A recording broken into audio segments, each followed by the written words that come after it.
Welcome back to Two Bitches Reading Book Club, Sunrise on the Reaping.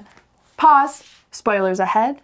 If you haven't read this whole book, we're literally at the last part. This is the last episode of us deep diving into this book. So crazy. First of all. Shouldn't be here. We have a whole playlist. Yeah. Start at episode 1. Right. Go there. Yeah. But spoilers for the whole universe, you know the whole deal. Now. Yeah. Today, like we said, this is the last part. Yeah. So we're going to be discussing this, but stay tuned to the end where we're going to give our reactions of the casting so far of the movie Sunrise on the Reaping. So you'll hear all of our thoughts on that. So stay tuned. Wait till the end of the video. And while you're here, don't forget to hit that subscribe button, the notification button. We have some really cool things planned for you guys. We're not going to be done with this quite yet. Not just yet. So put that on. Make sure you don't miss anything. Yeah.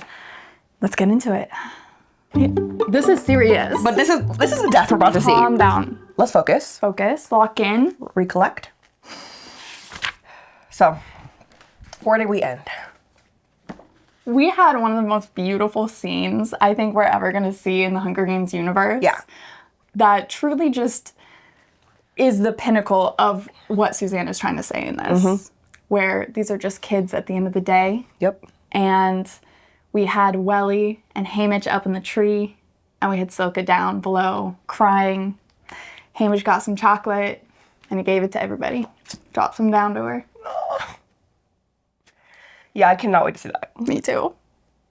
We don't have a Silka casting as of yet, or a Welly casting. Yeah. But that's going to be a good moment. I know. I'm curious, like, what age range they're going to go for Silka. Because, like, seeing someone who is, like, maybe on the older side, like the 16, Right. 17. That's what I was thinking. Seeing them crying. Yeah. And, like, we know later, like, having the chocolate on the mouth. Like, I feel like it's going to hit in a different way than if it was actually, like, a young child. Right. I think, like, having them older would benefit. Yeah. Like, that they're still a little kid. It's going to be good. Anyway, we're starting at chapter 24. Chapter 24. Page 315. Thank you. Because I think only the hardcover's out now, right? Yeah. Yeah. Page 315. What do you think of that? Like, books coming out with hardcovers and then not having paper copies until later? Because I'm a hardcover gal, so, like, I love it. I eat it up. But I know it's more expensive. I think that's probably why. Because, like, they hype up the book. People want to read it. They buy the more expensive one. Even though the majority of people want the paper. Yeah. Yeah. Crazy. Okay. Money grab. Money grab. But we love hardcover, though. Not our Suzanne. Not our Suzanne. She's just like, this is just how the system is. Yeah. It's too crazy. All right. So, here, Silk is now gone from the tree down below. So he's like, okay, we're back in business. Yeah. New day. He's chilling. All right. And he's, playing with the necklace that he took from Maisley's body. Right. He's like, huh, He's like, wait a minute. it's a little weird. What is A little on black residue on my hands? That reminds me. Wait a minute. And if Amber fails to show, we've also replaced the dots were just connected. Maisley's necklace, which is what she was trying to say. Which, I know that she was dying, right? Yeah. And she couldn't say anything. Yeah. But she was able to give a pinky to Hamish. Why didn't she, like, lift her necklace? Being like, take it. Because if that's what she was trying to say. Wait, she knew? I would assume, like, if that's what we think she was trying to tell him, but, like, couldn't because, beak through the throat. Not beak to the throat. Not beak through the throat. Because, like, wouldn't she have known that her thing was replaced? No. Because someone would have, Amber would have had to take her necklace away from her. So I feel like she was in on it. Maybe not the whole plan. But, like, she knew that they did something with her necklace. It was her necklace that she brought in? Yeah.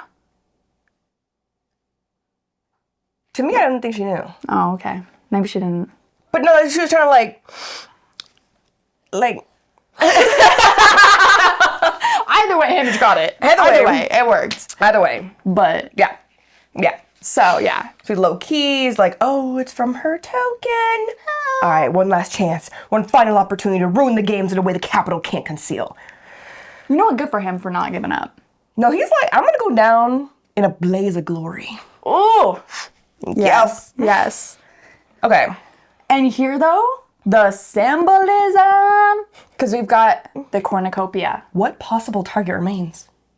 And was the cornucopia a very symbol of their despicable show? A horn of plenty for the few, desperation for many, destruction for all. That should have been a target all along. I'm getting cold chills. Honestly. Yeah. Like, I get it. Like, you're trying to, like, actually stop. Yeah. But the cornucopia? Like, we're gonna make sure everyone sees it. Yeah. Like, you can't hide that as well, I feel like. Like, that's in the middle. That's a symbol of everything. Which is funny because in Katniss's games, her first one, she blew up all the food that was next to the cornucopia. And again, Snow, damn it. Not those District 12 bitches. A little too close for comfort. A little too close. All right. Well. Clocked into the book again. Yeah. I didn't have, like, too much other than, okay, so, like, I gotta feed Welly first. Like, I gotta take stock of, my responsibilities here. Yeah. So, and he's like, I can't be too obvious about it He's again. like, let me just piece how I'm gonna work this out. But I gotta do super low key. Make sure Welly, is the winner. Because, like, obviously, I ain't am no chance for me. Which, that's, yep. Yeah. And so he's like low key, checking to make sure he has everything, does a like inventory check, and then Welly wakes up. Don't leave me again. She keeps saying, don't leave me. Can't be alone again. I'll follow you. All right. Would you have left her? Yeah. If I had his plan, Yeah. I would like, well, you gotta stay up here. It's the safest place for you, babe. Let me go handle some business. Hopefully I'll win. So you're due. I would leave her. Have to. But she wants to come. And then freaking Amish. All right, come on. Like, we'll take you down. We'll take you down. Why though, Hamish? Knowing that Silka was okay. All right, hey, you know where she's at. But it helps her down. Yeah, helps her Gives her a down. little chocolate ball. She's like, okay. I won't be gone for so long. I won't be far. I'll make sure you're good and hidden. And then again, don't leave me. Just like again and again. She's like, don't. And then Maisley left us too. Ugh. And Maisley wanted her to win. She was like, it's either you, me, or, Welly too. She, It's like, we gotta make sure, like, we're the worst winners and help her and, ugh. Yeah, because he tells her, so he has her blow dart, and he gives it to her saying, she'd want you to have this. She told me she thought you'd make a good victor. She did? What did she mean, a good victor? Again, and Welly knows that's, like there's underlying to that. Yep. Great question. It means, I think, that you never stop being a newcomer. Ugh. And she's like, I can do that for the others. And then, hide me. So he's like, you only got one dart. Make it count. She don't make it count. Oh, she's weak, starving, brittle. Hamish shouldn't have left her. He should have hit her better. You should have kept her in the tree. Kept her in the tree. Like, Hit her in the tree. She could have fallen, but like she was up there for so long already. And like survived this long. Yeah.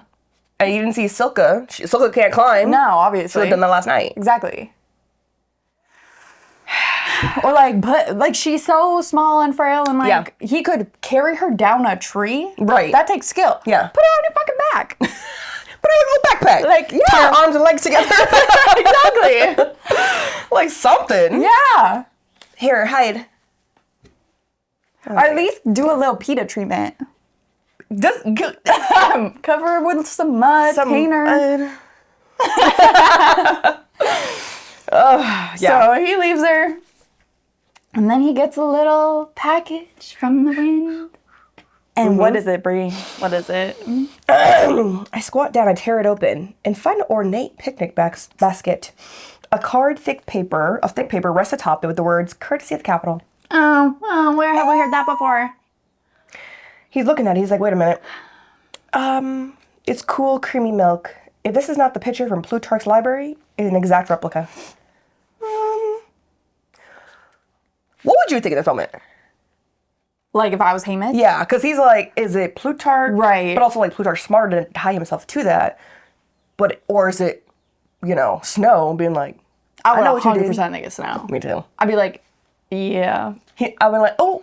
And it looks like the Clocked exact one that I was drinking when he was, oh. Yeah. I would 100%. I'd be like, Plutarch, no way. Yeah. He's way too smart. Way too smart. I would, 100% Snow. And then Hamish is like, okay, I see what Snow is trying to do here. Because everyone's watching. If I do not immediately take this back to Welly and attempt to save her, it will look like I'm just playing nice, but actually trying to kill her so I can be the winner. However, I'm almost certain that it's poisonous and came from Snow.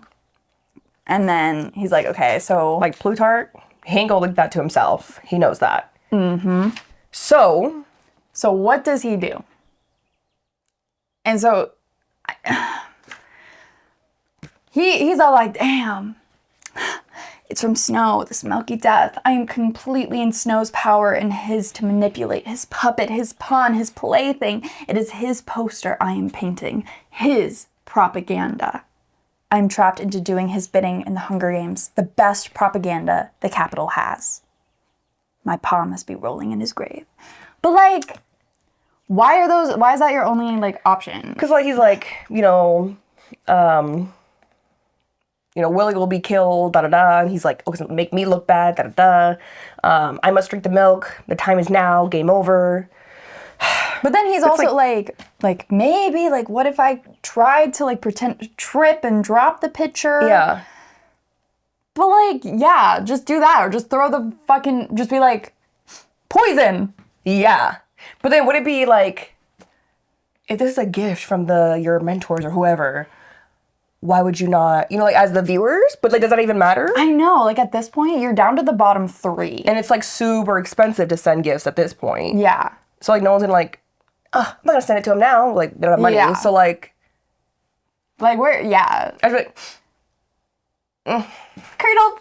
Yeah. It didn't it didn't keep. hold. No. It didn't keep well. Thank you. Thank you. Nothing. You know what? Silka. We gotta stand as a... Silky. Honestly, that would have been good. Right? Because, like, they saw him get the chocolate. Yeah. She's probably like... I would be like... But would that still be doing Snow's propaganda? You think? Because you're killing her? But then... Because we're killing her? Right, killing Silka. Yeah. But How would he know? how would he know? And, like, we don't really know what her story was, where she went, what she ate. She'd just be like, oh, something else, not the milk. Right. Killed her. But either way, Right. he doesn't really have to worry about this choice because a cannon fires. He hurls it away. Yep. And he's like, run.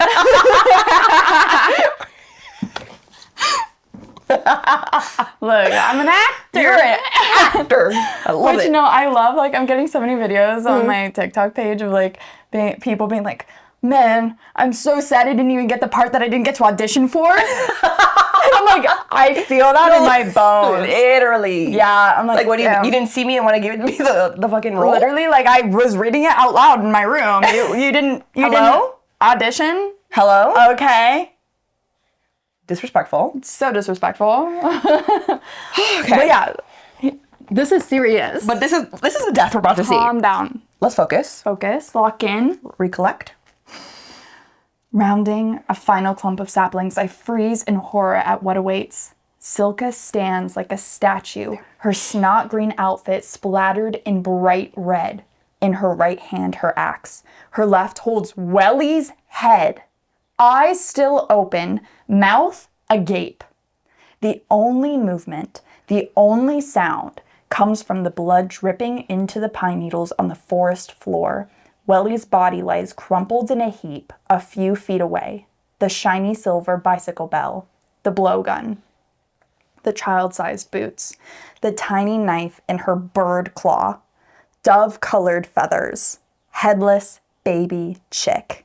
I could live 10,000 years and never erase this sight from my memory. I just got chills. Yeah. Again, because I know I had chills when I was same. like, I was like, oh my God. Because at first, she like slashed the throat or something. It's her whole head. And again, these connections to birds, a baby bird, the dove, the claw, like, oh my God. And the fact that we know, like, this probably haunts Haymitch in his absolutely nightmares. He's like, what did you do? She attacked me. No, but like, see, I don't see it as like that. I see it as like Silka is trying to convince herself, right? Like she attacked me. I see it like that. Like she was gonna, like, cause she did. She did. She blew like the blow dart. Silka was like, look how I reacted. Yeah. Like I gotta. I'm like, yeah. Like she's trying to convince herself that what she did was what she had to do. Cause like and I can see it from her POV. Yeah. Like yes, she is hunting Yeah. Welly, but Welly did blow a dart at her to try to kill her. But the reaction. Yeah. I mean, it's like, I think it shows just how much psychological damage these games do to people. Uh-huh. And Silka was a career. So she probably already has that, but to do something so brutal. And here, because she says she had to go, you have to go. It's the only way I get back to my people. And it's like, yeah, she's just a kid wanting to get back to her home. Like at the end of the day. So I just like, you think yours will ever be able to forget this? I know mine won't. Yeah, I'll tell how it was when I get home. Because again, she's like, what else? Like, I mean, honestly, what else was she supposed to do? Like, yes, this is so brutal and horrible. Right. But the other case scenario is she dies. Yes, but also, like, you did not have... It's like, I dismembered the entire body. But, like, there's the games, babe. You just had to, at the end of the day, could have just sliced the throat, knocked her head. Because, so she has an axe. And, like, I'm sure that all of these are very sharp. That was not a one blow. But, like, yeah. That was, so she would have had to hack at it. Yeah. That's wild. Yeah. Like, do you think that it's just, like, yes, obviously the psychological mental breakdown of being here. And, like, she was obviously having a breakdown the night before. Yeah. But, like, do you think it was Welly blowing the dart that cracked her and made her just so angry? Or do you think it was, like, just everything up to this? So she was vulnerable, like, last night, eating the chocolate that he gave me, crying, da-da-da. Next day, no, my mom, career, people saw that. Like, I have to, whatever. So she's, like, overthinking, going crazy already. Sees her there, the dart. I think that's, like, snapped her, like, they're going to be watching me. I'm a career. I can't show them, like, I'm buddy-buddy with them. So, yeah, I think that just snaps her. Or, question, idea, thought, penny for your thought. What if Silka, I doubt this is what happened. But right. Like, what if Silka, she was like, oh, they shared chocolate with me. Maybe, like, we can come up with something. And she came up to Welly, trying to be like, hey, what's up? But Welly, of course, she's terrified. She's, like, barely alive. Blows the dart. And then Silka being like, I was literally gonna, like, try to help you or, like, do something with you. And now, you try to kill me. So I'm so mad. I'm gonna, take it all out on you. I guess that. A little bit. Like, after the chocolate, like, whoa. They gave me a piece of chocolate? Yeah. Like, this far in the games and, like, da-da-da. Plus, I was crying. I'm vulnerable. I need comfort. Exactly. Like, wow. nah, like, it like got that little seed in her head. Right. Next day, okay, no, that's crazy. Like, back and forth with it. Mm-hmm. Let me just, like, she's not even knowing what she's doing. She's like, I just need to be around them. Yes. You know? And then, you know, come around and then boom. Oh. No, you really tried to fucking kill me. Try to make me look like I'm you know, the propaganda. Like, no. Yep. I can't believe I just, like, started thinking like that. Yes. I think we cracked the code there. If not, I am going to put that into my brain as, like, that's what happened. Canon. Yeah. Because that hits crazy. Because, again, that could go against the whole propaganda. Like, I'm supposed to think that they're beneath me and da-da-da. And, like, wait a minute. They showed me kindness. They see, I see them locked in. That, you know? Mm-hmm. And the fact that, like, the first thing Silka says, and it's like she makes an effort to focus on me. She holds up Welly's head defensively. She attacked me. So, like, I could see it. Like, she was not coming with anything in her head. You're like... Yeah, because, like, otherwise, I could see her just going straight to attack Haymitch. Yeah. Though I do understand, like, maybe what she did just, like, traumatized her herself. Yeah. But, like, if she's in that bloodlust, if she was planning on killing Welly. Because maybe we didn't even see Welly. Like, he hit her pretty well. And all of a sudden, she's like, whoa. You know, she almost got me. I don't think it's, like, a perfect... Because she was weak anyway. So she's probably like, oh, shit. Whoa, yeah, didn't see her. She's, like, hiding, trying to get me. Like, whoa, this is real. This is the games. Mm-hmm. That's crazy. But I love this, though. Oh, you're not going home, Silka. Mm-hmm. Neither of us are going home. I'm going to kill her. Snow will kill me. The games will have no victor. The second quarter quail poster. And I was like, ooh, not Haymitch pulling a Katniss and a Peta. That's right. That's right. And then, yeah, it helps the way she tosses Welly's head aside with no regard or compassion. Which, like, damn. But also, like, yeah, if you're about to fight me, I mean, plus I just hacked a head off, so... Yeah, she's not on her right mind. I'm not in that. Yeah. No. But then we go axe to axe. But then I love this line. Those 31 allies I boasted of to the head game maker, I can feel every one of them at my back. Because now we're down to the final two. Mm-hmm. 31. Yeah, because they're fighting. And he gets very, like, hurt. Yeah. Like, fatally almost. Mm-hmm. He's like, okay, I just gotta, like, run a little bit further, get to the ladybugs. And he's at the hedge. And that's when I remember the force field and what happens to dropped objects. I watch breathless for what the love of my life would call poetic justice. Because this is when Silka, she raises the axe and throws it at Haymitch, and he drops. And then we know what's going to happen, because this we did see in Catching Fire. Silka stands there, her hand against her gushing eye socket. Her good eye squints at my gut, estimating the arrival time of my death. Then there's the return of the whistle, her moment of confusion as the spinning axe catches the sunlight, and the dull, sickening sound as it lodges in her head. Damn. And knowing you're holding all your intestines. Yeah. Laying on the ground. Seeing watching this. Watching axe in her head. She's trying to fight to stay alive. I'm trying to fight to stay alive, but just like... Yeah. And he gets the handkerchief out that Effie had reminded him about to try to staunch his bleeding with that. He takes all of his little relics that he took. Takes the stuff to blow the cornucopia. Because, and I like this time it works, Ampert.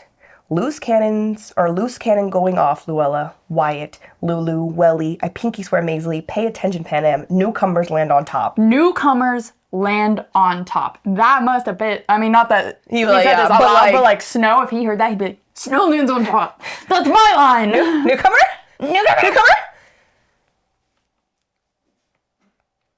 I pull the flint striker over my head, give it one long kiss. Oh, Lenore Dove, oh love of my life. I am with you before, now, and always, and I will find you. I will find you. Stop! And then the like over the comms, Hamish, Abernathy, you were to stop all activity immediately. Aye. And again, what does this remind me of? Hunger Games. PETA and Katniss. Guys, stop. No, we have the 2 victors of the Hunger Games. So they be talking over the comms all the time. Parallels. All the time. And then, yep, no victor's crown for you, Silka. Just the claw. So Silka has passed. Mm-hmm. And then he's all, A spray of bullets dance around my head. Ha, missed me. Drop it now. Stop it! Like a bad cat. Like, Yeah. No, drop it. Hey. Took the bullets. I need someone to like animate that. Don't throw it, stop! Mm-hmm. You don't know what you're doing. But I do. With my last ounce of strength, I launched the sunflower into the canyon. If nothing else, there should be an impressive boom. But the game maker's panicked voice has allowed me to hope for more. What will happen when the explosions meet the force field? I have absolutely no idea. Only that they seem to fear it. And then, so the cord slips to the ground, blending into the other rocks. I slide the flint striker under my collar where it can rest on my heart. She'll understand. But golly, my last sensations are the slippery coils of my intestines in one hand, the songbird pressed against my skin, and the earth quaking beneath me. I die happy. That's crazy shit. Cause like, we already knew, right? Like Hamish Games, he's like running with his intestines and just like, holy shit, that happened to him. Seeing it here. Yeah. In every detail. Mm-hmm. I'm like, Hamish went through so much. The trauma. Jesus.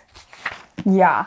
And also, I think it's important here that he says the songbird pressing against my skin, not mentioning the snake. Mm-hmm. And I almost wonder, maybe this is me just putting it on it. Put it on it. But the slippery coils of my intestines in one hand, is that the snake? Mm-hmm. And the songbird at his heart. Yep. That's his Lenore. Because the snake is what Snow has done to him, essentially, because the games are, you know. Yep. And at his heart, and what he did, how he's living. That's what matters, and that's why he dies happy, he says. Except, oh, you don't die. Drip. Ooh. Chapter 25. And where he is so interesting, and I want to know more. Okay. Like, I just want all the details of, like, I need a map of the capital and the game station and where they do everything, because here, it's like, so it's like a hospital, but like, not a hospital. It's like, like a laboratory. Right. Because he smells the alcohol. Steel table under him, no mattress, sheet or pillow, metal cuffs. And he sees tubes spout from my arms, one in my belly. I twist my head to the right and pain scalds my gut.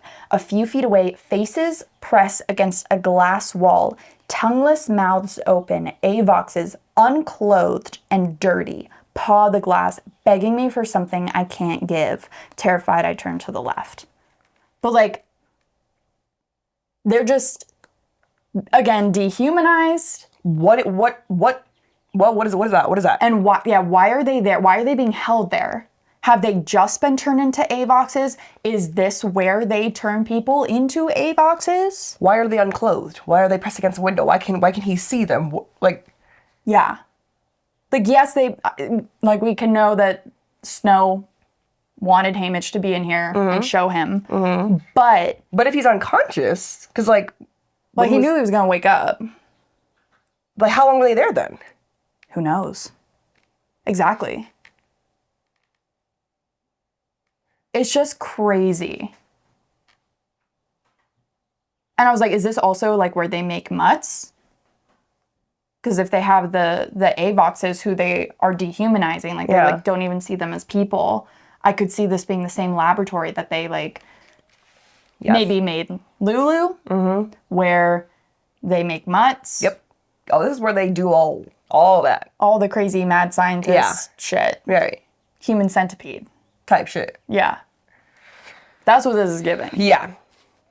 And then he has his drug pump that Lulu also had. And so he has a scar still. So fingers find the long row of stitches across my gut. Can't make sense of them. But I'm like, okay. So, because we know with Katniss, they were able to like erase, you know. But I'm like, did they let him have this scar as a reminder? Oh, yeah. Of like, you failed. Like, look how close to death you came. But you're still alive. Because I want you to be. And then he's like still kind of having like nightmares. He's just in and out. There's like, he's seeing people. You see like laboratory, sepsis, disruptive, cold surge of needles in my arm, nothingness, just like in and out. I do want to say up here too, awaiting my snake. Please send the snake and end this. So he's having like a nightmare and he, I start shaking as hard as the rabbit. So he sees himself as the rabbit and he's like, okay, where's the snake that's going to kill me and eat me? Yeah. The snake being Snow. Yeah. So. Just that little. So yeah. And then he wakes up. Oh, and this is where the scar is. Yeah, just no stitches, just a puckered, angry scar, like a twisted smile. Yeah, so he's back in the tribute apartment. That's where he sees the scar, the pump. Whoa, wait. I just clocked something that I didn't clock before. So, fresh confusion as I surface in a nest of burnt orange. Burnt orange. Burnt orange. Do you know what I'm getting at? Yes. Twofold? Yes. No, they, for them. One. PETA. That's his favorite color. Wait, that's like a sunset, though. Yeah, but like, it's the burnt orange gives me sunset. It's like the sun on fire, burnt orange. Girl on fire. Girl on fire. Okay, But then, what is the secret? The clue to Lenore Dove's secret that Maisley clocked. Orange on paint. her fingies.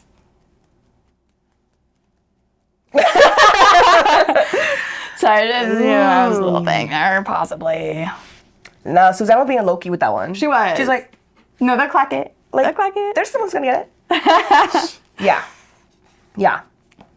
But yeah, like the fact that he's like, so across the room, White's bed, breaths of covers, catches me off guard. Still haven't had the space to warn him. He probably, like, he hasn't had the space to warn anyone yet, really.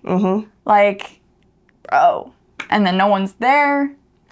In the kitchen, the table's bare, but the refrigerator holds a platter of rolls and a shelf of pint-sized cartons of milk. Snow's diet after the deadly oysters. And then he starts eating them. Being poisoned no longer worries me. If the president wanted me dead, why has he gone to so much trouble to keep me alive? He has big plans for me. The cameras in the corner remind me my every move's being watched, or at least recorded. No, at this point, definitely watched. Eyes on me 24/7. I will not be allowed to die. I will be resurrected by the Capitol for their entertainment. Perhaps I am even being broadcast live now. Perhaps as a victor. I will never be off camera again. The train never stops. Train never stops. And that's what he told Katniss. And so, since we've had our first mention of the milk and rolls, that we know is his only diet while he's here. I did not clock it until I watched other people talking about this. Saying, ooh, there must have been a little bit of poison in that. Just to build up his tolerance. So that if he chose to have a little gumdrop at the end, he wouldn't have died. Have you not heard that? Did you not see that? No, but it makes sense. Right? Yeah. But then if, like, the milk and the rolls were to keep him... Like, to me, it was like we're going to keep you on this diet. So I don't think it was poison. To me, there wasn't any poison in there. It was more like, we're conditioning your body to be like resistant to the poison. We know the poison, like that's Snow's thing. Mm-hmm. So like if he does have poison, like he says all he's lived on is milk and the rolls. So that's kind of like will save him if he gets poisoned. Right. Yeah. So I don't think there was poison in there though. Wait, then where's the resistance? Because he's just been living on it the entire time. I'm confused. I think we might be saying the same thing. No. No. I don't think there was poison in it. Not like a little bit to give him the resistance? I just feel like because he's been milk, rolls, like the balance to poison, you know, or like that if there was poison introduced, like it wouldn't really get him because he'll just throw it up or, you know, like all he's had. However, I see, yes, but I believe that he was in District 12 for a while, at least days, before he saw Lenore Dove. Because he had the funerals, he like was wandering around. Or could the poison have been in the thingy? Well, that was, possibly. That could have been like a part of it. But yeah, I think either way, he was dosed with poison, low-key, to give him resistance. Yeah. I could totally see that. I'm thinking it's in the chest thing. Because then, like, if we're putting poison in you right here, you need the balance. That's why you were giving you milk and butter, or milk and rolls. That's good. That's good. I'm thinking it's that. Yeah, so days pass. My schedule is my own here. I take no pleasure in that now, as I wonder who's paying the price for it. Beatty, Mags, Wyrus, they're likely all being tortured to reveal the names of accomplices.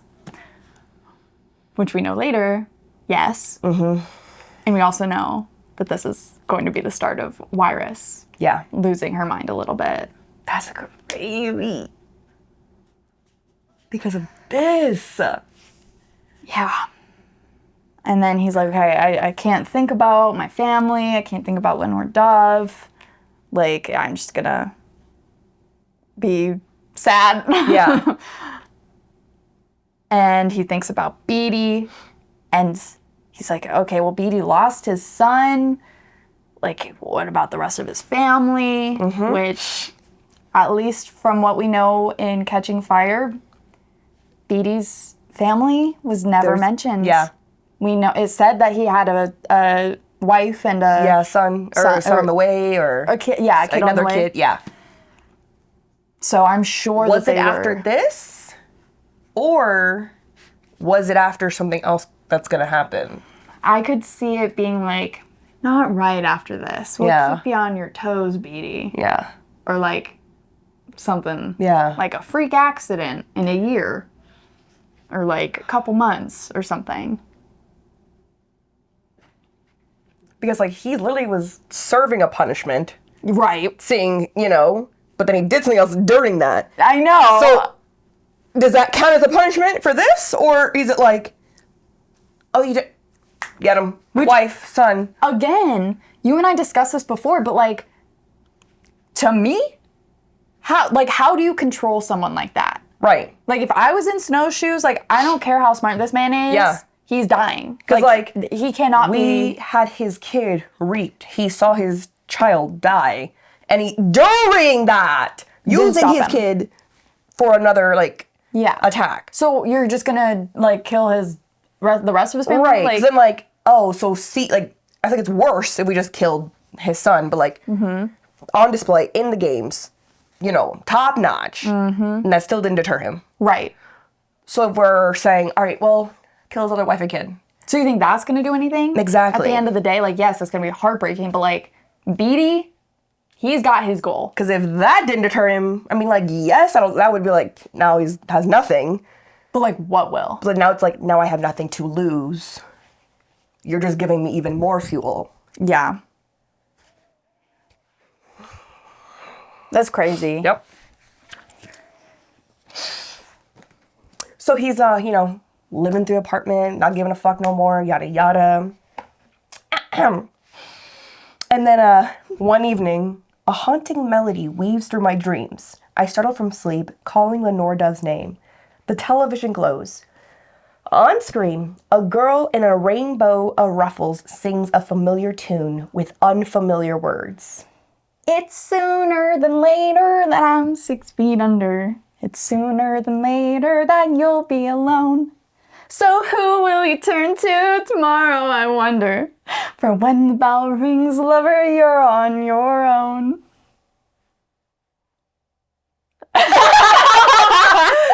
That's it. Her voice, that accent. The way those fingers command the guitar strings. A Covey girl for sure, but not mine. And I'm wonder who you let see weeping. I know the soul that you struggled to save. Too bad I'm the bet that you lost in the reaping. Now what will you do? Oh, now what will you do when I got all my grief? Okay, but too bad I'm the bet you lost in the reaping. It's giving Wyatt for real. It's giving Wyatt. Damn. Also, why are we seeing this? Why is he saying this? Right. Why did Snow say, let me torture this man with my girl?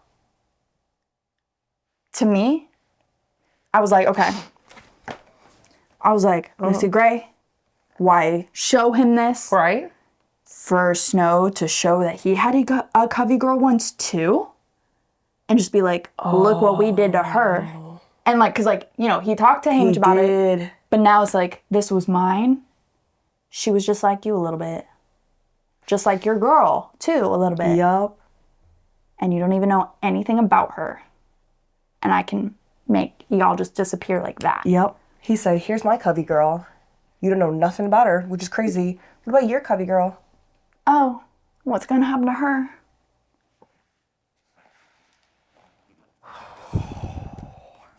And then again, he's like, wait a minute. But up here, Wait a minute, yeah. a silhouette of a man, upright, trim, a crown of curls. He waits a moment as if deciding whether or not to join her, then takes a step forward and the screen goes black. It's Snow. But he turned it black so that Hamish shouldn't see that it was him. Yep. Because he's probably a little embarrassed. He's like, okay, not too much, Not too much.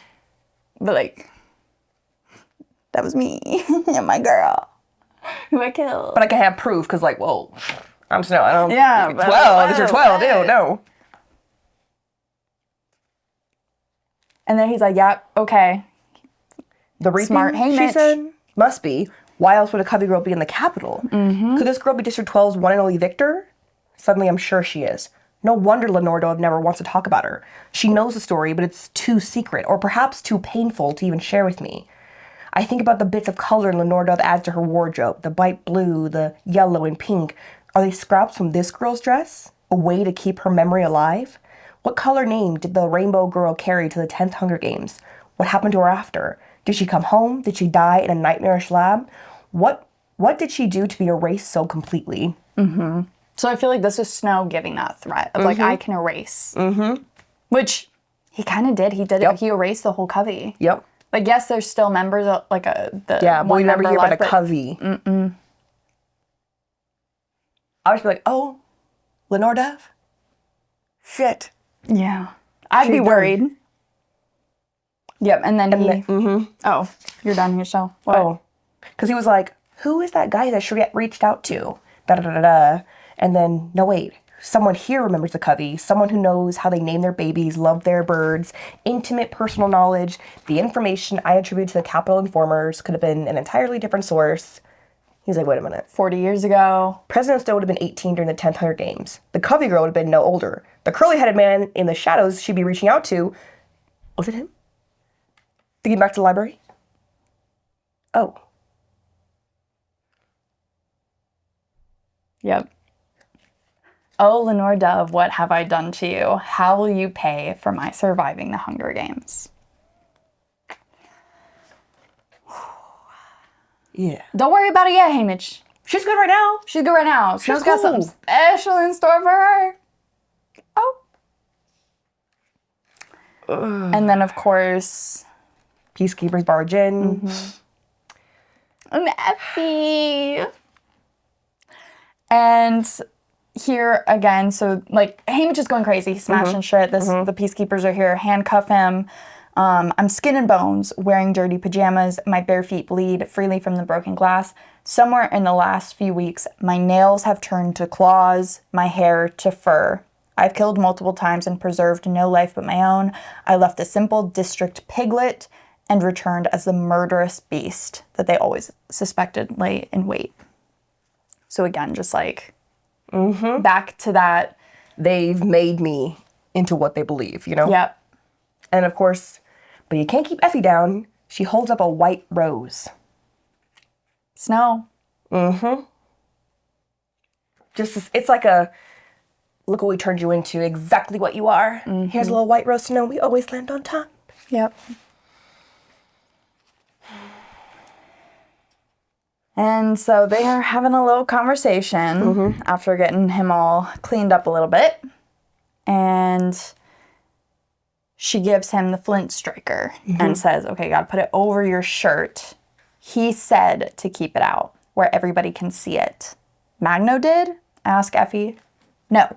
She clips off the end of the rose, slides it into the buttonhole, and gives a tap. He did. You look very presentable. Remember, positive attitude. Snow. Snow. Like, no, bring out that flint striker. Yeah, let them see Right it. next to my rose. Damn. And I love Effie still trying to like, whoa, like, I should be with him. Like, he's the victor. Hello. Yeah. Respect a little bit. And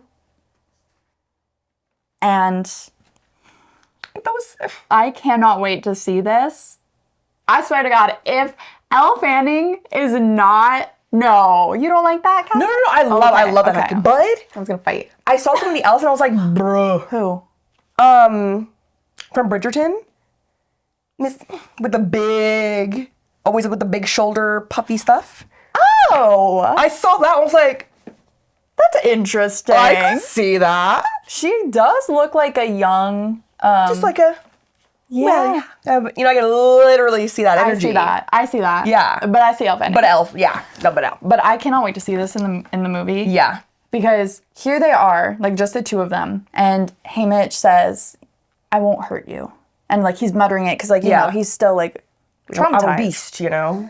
I know that, she says. I've known who you are ever since you helped me with my makeup box. And I know your position could not have been easy.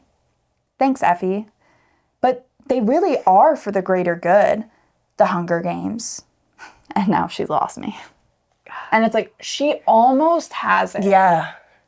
It's like, Like she has that potential. Yes. She's just kind of brainwashed with the Exactly. propaganda. So like, I feel like you take that away, you educate her, okay. Yeah. She'll be able to see it. It's like when you're trying to explain something to someone. Yeah. And we're like, And like they almost have it where they're like agreeing with you. Yes. And then you say, okay, so now what are your thoughts? And they're like, yeah, no, that's da da da da da. yeah. And it's like, no. Like that. We literally just went through it. You have it. You have it. Well, And what does Magno come in? Decked in live reptile fashion. Bro. Again. What? Bro. Relax. Relax. but then I craned my neck trying to find my mentors. Mags arrives in a wheelchair, while a still mobile but distressed wirist twitches her head around like in a bird-like fashion, a steady stream of words sprouting from her lips. Very bad things have been done to them. So we know that this is the start of Wirus going, like having her craziness that we see and catching fire. Now Mags is in a wheelchair. Yeah. Do we think that her tongue has been cut out yet? Or do you think she's just been tortured? Kind of like Wirus, but maybe she has a little bit of that stronger mentality. I think she got her tongue cut out. You do? I think. Because I feel like here, Mag spots me and tries to rise, but she's shoved back in her chair. I feel like she would have said something if that was her. Like, You think? like, hey, Mitch, or like, I don't know. I just feel like another, like, it's just silence. And I know it could have been, like, in the moment, but I don't know. I see it. I almost want to say that she's Not still... yet? Yeah, not yet. But then what would happen to her? Like, she's in a wheelchair. I don't know. I don't know. I don't know either. Because, like, I feel like for her to get her tongue cut out for this, because she wasn't even a main player in the rebellion here. Because Wyrus did actively help Beatty shut down the stuff so that he could talk to him. So she could have just been, like, starved or whatever, where it's like, Yeah, okay, like, we have she's to, like, older anyway, yeah. so... Because, like... Because I feel like the tongue cut out is, like, because what you're saying, what you've been saying. So, like, there has... Like, unless it was because she told them... Like, she gave them the idea of, like, the poster low-key by saying, like, why... like, what do you want your death to be, pretty much? Like, what do you not want? Yeah. Or whatever her whole thing was. But I just think that there's something else that must have happened. Oh, definitely. So, I'm not convinced that her tongue is cut out quite yet in this book. 50-50, I can see it. And I can't see it. Yeah. You know? Suzanne? Can we have a... Number 3?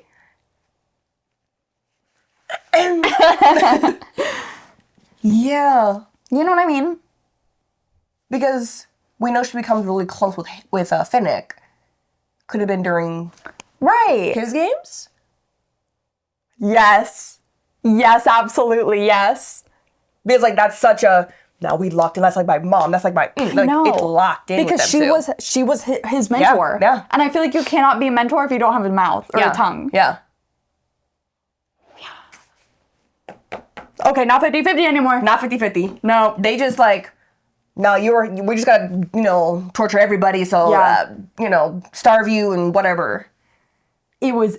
Okay, yep. Because we got Finnick, we're actually gonna use you. Mm-hmm. Because I bet Mags was like... Because she was, like, hiding that boy that Haymitch remembers. I bet she was like, don't use him for your icky, gross pedophilia. She was probably protecting Finnick from that as well. And they were like, oh, no. No, what you've been saying, you're trying to protect... No. Boom. And then Finnick, you're trying to bet punishment. Yeah. Yep. So we're going to see Finnick's games. You think? And then that's when we're going to lose Beatty's other family. Like, that'll be his punishment there, too. You think? Because I feel like he's like... Because we've already put your kid in the games, have you mentoring him, That's seeing a while, his death. though. I know, but I think he's like... That's like, look what, you 20 have to years? do. But that whole time, we don't... Another, you know what I'm saying? Like, nothing else could have happened. So it's like... He's like, look what you have left. Any day, I can... Like, it's like kind of keeping him like... Yeah. And plus, you just lost your kid. You don't want to risk your last child and your what, like could be like that, like keeping him on edge. Yeah. I don't know, man. Okay. Got me there. And so we're at the Quarter Quells Victor's ceremony, and he's wondering what is going to happen to his family. And he's like, are they already dead? Will Snow arrange, as he did with Beatty, for a time when I can personally witness their suffering? He's like, a little bit. Yeah. And so he is freed from shackles. Everyone's on stage. How are they going to react to me? But then when they, have a standing ovation, mad cheers and hot tears, I'm the hero of the moment, the star of Panem, the victor of the Quarter Quell. And that can only mean that President Stowe has won the day. We're like, show it, show it, show it. Like, I wouldn't know what they were talking about, to be honest. But but then he's like, turns to Caesar, like, what's going on? He's like, your abdomen. They want me to show them my scar. Would you have showed them? I mean, it's like, what? I mean, at this point, he has to, right? 'Cause he's like, what are they going to do with my family? Yeah. Has to play along. I'd be like, whoa, I ain't unzipping my pains. Like, whoa! Whoa! But then here we're getting a recap. Okay? Yep. And he's like, waiting to see his family. And there's no Ma or Sid or Lenore Dove. The omission chills me. Why isn't Plutarch's footage here?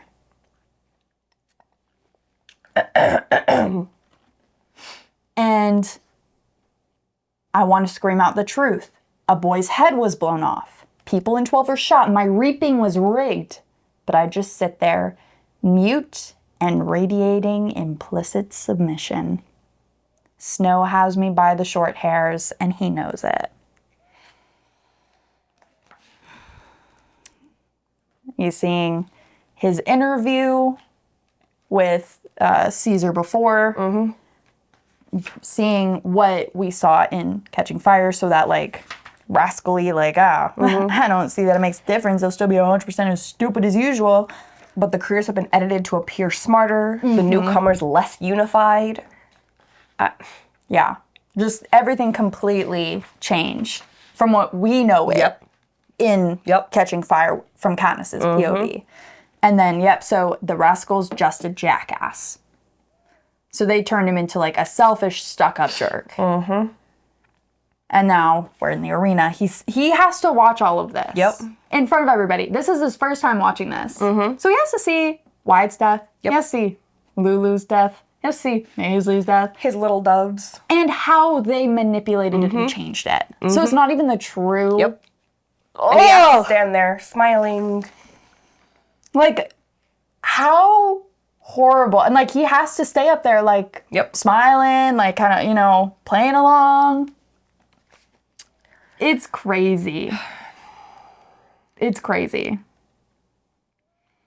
And then, like, but the recount of what happened in the woods, my tale begins to deviate almost immediately. Timelines are twisted, connections misleading. It's less flat out lying than lying by omission. Like, yeah. Because he gets rid of him being with Lulu when she died. They show him fighting the squirrels before he even met up with Ampert. Yeah, so he's not shown attempting to protect any of his allies. And then, Ampert, again, him nowhere to be found. What they showed during the actual games, I don't know. But in this recap, I'm not even attempting to protect any of my allies. Again, I'm nowhere to be found. Everything about Ampert, all of that going, arena going haywire, not a bit of that appears. And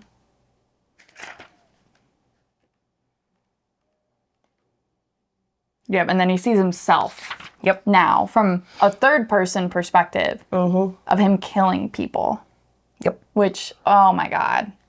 And I stopped thinking of myself as a jackass because it seems too complimentary for the creature I've developed, or I've devolved into. And then he sees his whole speech to Panache.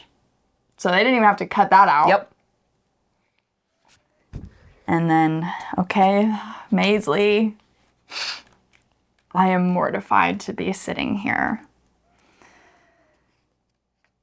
And just like how crazy they just cut everything. Because then, like, and the part where Maisley says she's just going back for the potatoes. So, like, they cut it out, so it looks like there's a little fly? A little fly or something. Like, get over here.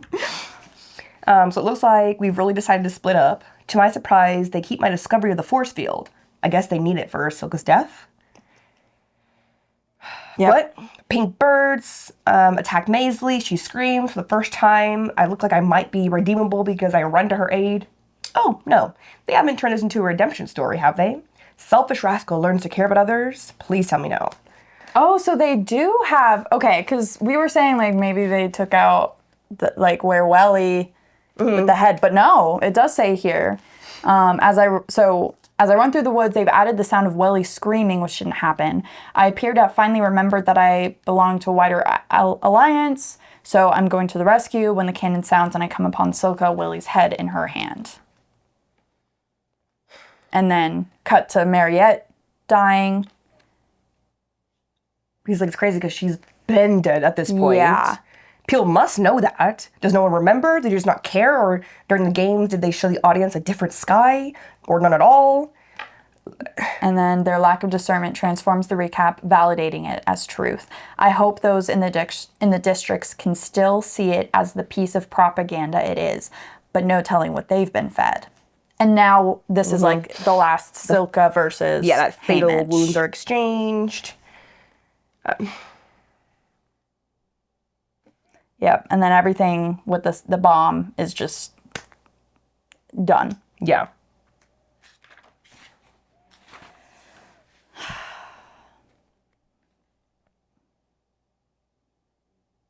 And then, yeah, they're like, so they kept the force field, which they can twist whatever way they really want. Like, Zero Rascal, a cheater, maybe, but clearly I do not rise to the standard of a rebel. And this is super cool. Yep. So we see the camera pull out as they carry him away, and they get to see the arena as a whole. It looks like a giant eye. The cornucopia marks the pupil. The wide circle of spring green meadow makes up the iris. On either side, the darker green of the forest and the mountains terrains narrow to points, forming the whites of the eye. Well, the symbolism has been lost on no one. Even the little kids in the seam know the capital powers are watching us. I wonder if they ever consider that we're watching them too. Mm-hmm. But like that is 100% giving George Orwell's 1984. Oh, yeah. Because there was literally the eye. Yep. And didn't she have a quote from George Orwell at the beginning? I think she sure did. Yep. All propaganda is lies, even when one is telling the truth. I don't think this matters so long as one knows what one is doing and why.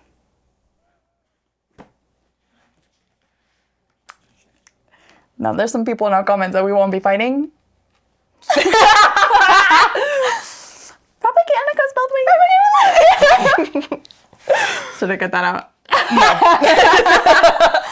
No. I'm not like, I don't want to give it the time of the day. Because nothing we say is going to change their mind, obviously. Yeah. Because if they're reading this and thinking that, like... Yeah. Okay. Because, like, the only thing I'm like, were they thinking of propaganda when in... Like from Mockingjay? Dove? Oh. No, Mockingjay when they're, like, trying to make Oh, the her... propos from Yeah, her. yeah. But, like... But we're not talking about that. We're talking about this. Yes! And this, I feel like the propaganda is very clear. There's no two ways on this. No, this is the government propaganda to its citizens, implicit submission. How many times does she have to say implicit submission in this book? Right.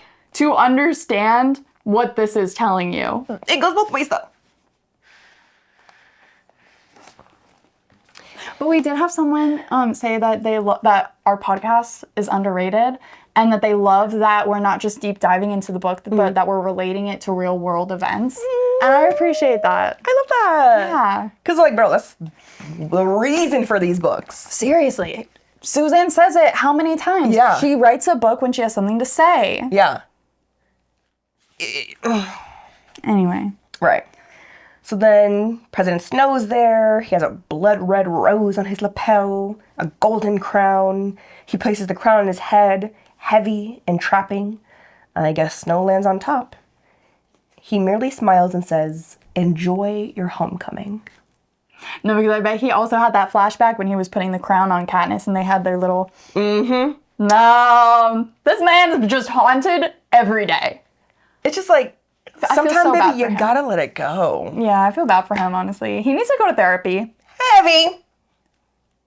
He's a little drama queen. Ooh. And they say that women are too Right. emotional. Also, like, sorry, not sorry, gonna bring up the real world. Yeah. Did you see the tweet that Trump tweeted on Easter? He's like, "Happy Easter to everyone, including you filthy liberals," or whatever. And he's like, or he didn't say filthy, but like, he did, you know, like say like a mean word about liberals, and then was like, just going off on the, you know, his huge tangents that he does. Yeah. And I'm like, all anyone has to do is look at his like Twitter page and see how emotional this man is. Yes. And like, ignorant. He wore blue to the Pope's funeral. A dark blue. Well, everyone else, his wife is next to him wearing all black, you know, with the cover on the face. Yeah. And he's just in blue. Like, the just plain stupid. like, I can't even like be mad. Like, because what are you even saying? What are you... No, literally. Wait, what was that? Like, way back in the day, like, he tweeted something and everyone, like, made fun of it, like, FFA, or what was it? Like, There's so many. I know, there's so many. It was, like, one word, and, like, Fefe, or... That sounds It's like there's something... What was that? Honestly, great. It's cool. I can't even get over it. It's just like, you're stupid. I love our country. I love it. Chapter 26. All right, so we're at the after party. It's crazy because where are we at? Oh yeah, so I'm displayed in a giant golden bird cage that dangles from the main chandelier at about eye level. And then people bring me tidbits, feeding me by hand like you would a pet dog. And I smack my lips with appreciation, eating until my shrunken belly is like about to split open. It's crazy. That's fucking wild. And for the citizens of the capital to think this is okay and this is normal is so, like, how brainwashed do you have to be? I'm pretty sure, I don't know, it must have been during slavery. They used to put black people in a cage and like, do that? At, like, zoo, like, oh my God, look at them. And like throw food at them. Yeah. And they also did that in Ballad, didn't they? Yeah, they were before. put in the zoo. Yep. Yes, Yeah. and they were like... Because we're like, I'm like, seeing like, that's literally crazy. I'm like, wait a minute. That should actually fucking happen. Yeah. Yep. And so, yeah, so he's going along with this because he's like, you know, and if I behave, can I, you know, make sure that I'm okay, my family's okay? Like, you're donezo, dude. Then finally get to talk to Plutarch. He's like, what happened to my family? Lenore Dove? No word on your family. Lenore, she's still on the base. What? She said they were letting her go in the morning. Did they arrest her again? No, they never released her. I feel like she was the one that lied to him about that. Like, yeah, because like, do not be worried about me. You're going into the Hunger Games. Yeah. But also the fact here that, so all of this is being recorded. Yeah. Like, hey, Mitch? Doing that? Like, I wonder if Katniss and Pete ever saw that footage, because, like, I could not, like, them watching that, they'd be like, that's Haymitch. But also, like, they know about the Capitol, so it's like... I know. Worst thing to do. I just, like... But, like, damn. I don't know. Because they didn't watch Haymitch's games. Yeah. So, like, they weren't there when it was live on TV. Right. So... I don't know. Like, I wonder what their reaction to it would be. Right. Just like, probably Jesus. Like, that's disgusting. Yeah. But... we haven't seen this the entire... No, like... She's implied it. Uh-huh. But she's like, okay, y'all aren't fucking getting it. Yep. Let me just... But so he's saying, like, they never released her. And, like... But now I know that she has been absolutely helpless, completely at their mercy, this whole time while I sabotage the arena. Confined, starved, tortured, raped, murdered. I grip the golden bars petrified as the words I've been refusing to consider pound in my brain.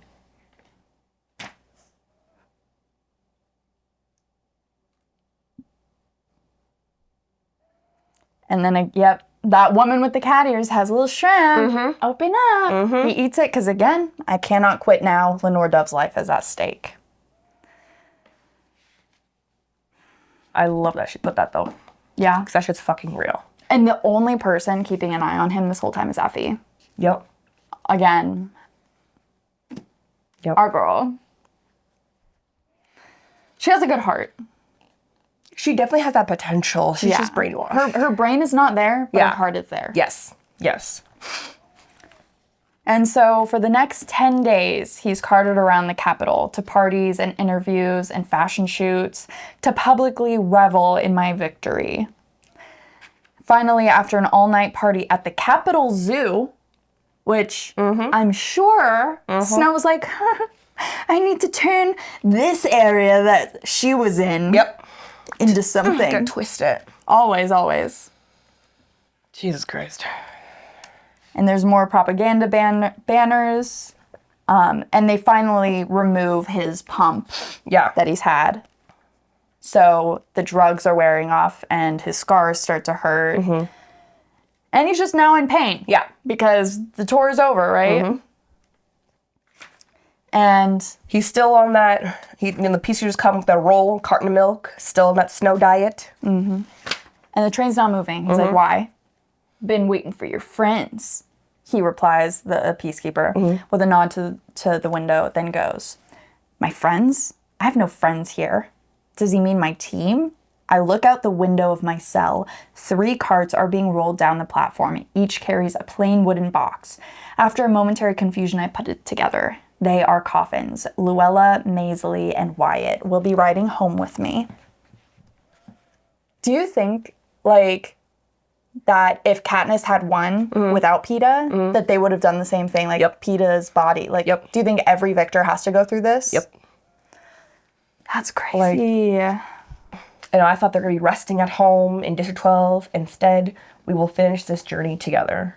Oh. Question.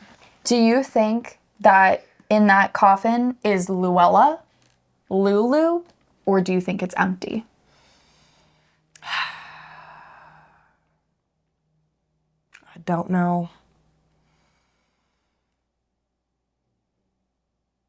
I think it's Luella. You think it's Luella? I think that they had, like, kept her body, like, on ice. Then what happened to Lulu? They just discarded it, just whatever? Yeah. Yeah. Damn. I mean, yeah, because they had to keep, White and Maisley's body. Right. All of them. All of them. Yeah. Oh my God. Do you think that, like, they try to, like, stitch them back together? I feel like, because, like, I'm imagining Welly. Right? Like, do they try to make them look presentable? I want to say probably not, but at least they're given coffins. What is the thought process behind this? Because they could just as easily not give the bodies back. I feel like they have to do another, like, traumatizing thing, like here's your children left, and look who came back, Which is why they also wouldn't burn them and give them ashes. They want them to see. Yeah. So maybe they don't do anything. Well, they have to do something to keep it, like, preserved, depending on, like, when they die and how long it takes to go back, So maybe they do a something quick job, like, just sewing it, but, like, not erasing any scars or whatever it is. Yeah. Crazy. But here, they better keep this in. I don't give a fuck. I'm going to be mad if they don't. Another song surfaces, unbidden, also forbidden. Lenore Dove plays it for Burdock sometimes. And this... Wait, before that, though? Oh, sorry. No. Because I was thinking, like, I think... what is he talking about? So, he's talking about, did they have, my Cubby Girl killed? Oh, right. Lenore Dove. Lenore Dove. And then, I think of the Cubby song, the one Maisley's mama used to quote when she was scared. Nothing you can take from me was ever worth keeping. The arrogance of those bold words. You can take several things from me. My ma, my brother, my love. They are the only things worth keeping. Do you think that Beatty heard that and was like, true. You can take my son. You can take my family. And like a crass sort of like... Yeah. He's like, gonna build up the wall. I'm still here. Yeah. But... Lenore Dove plays it for Burdock sometimes. That's how Katniss knows. Also, Maisley's mama used to quote him when she was scared. Right.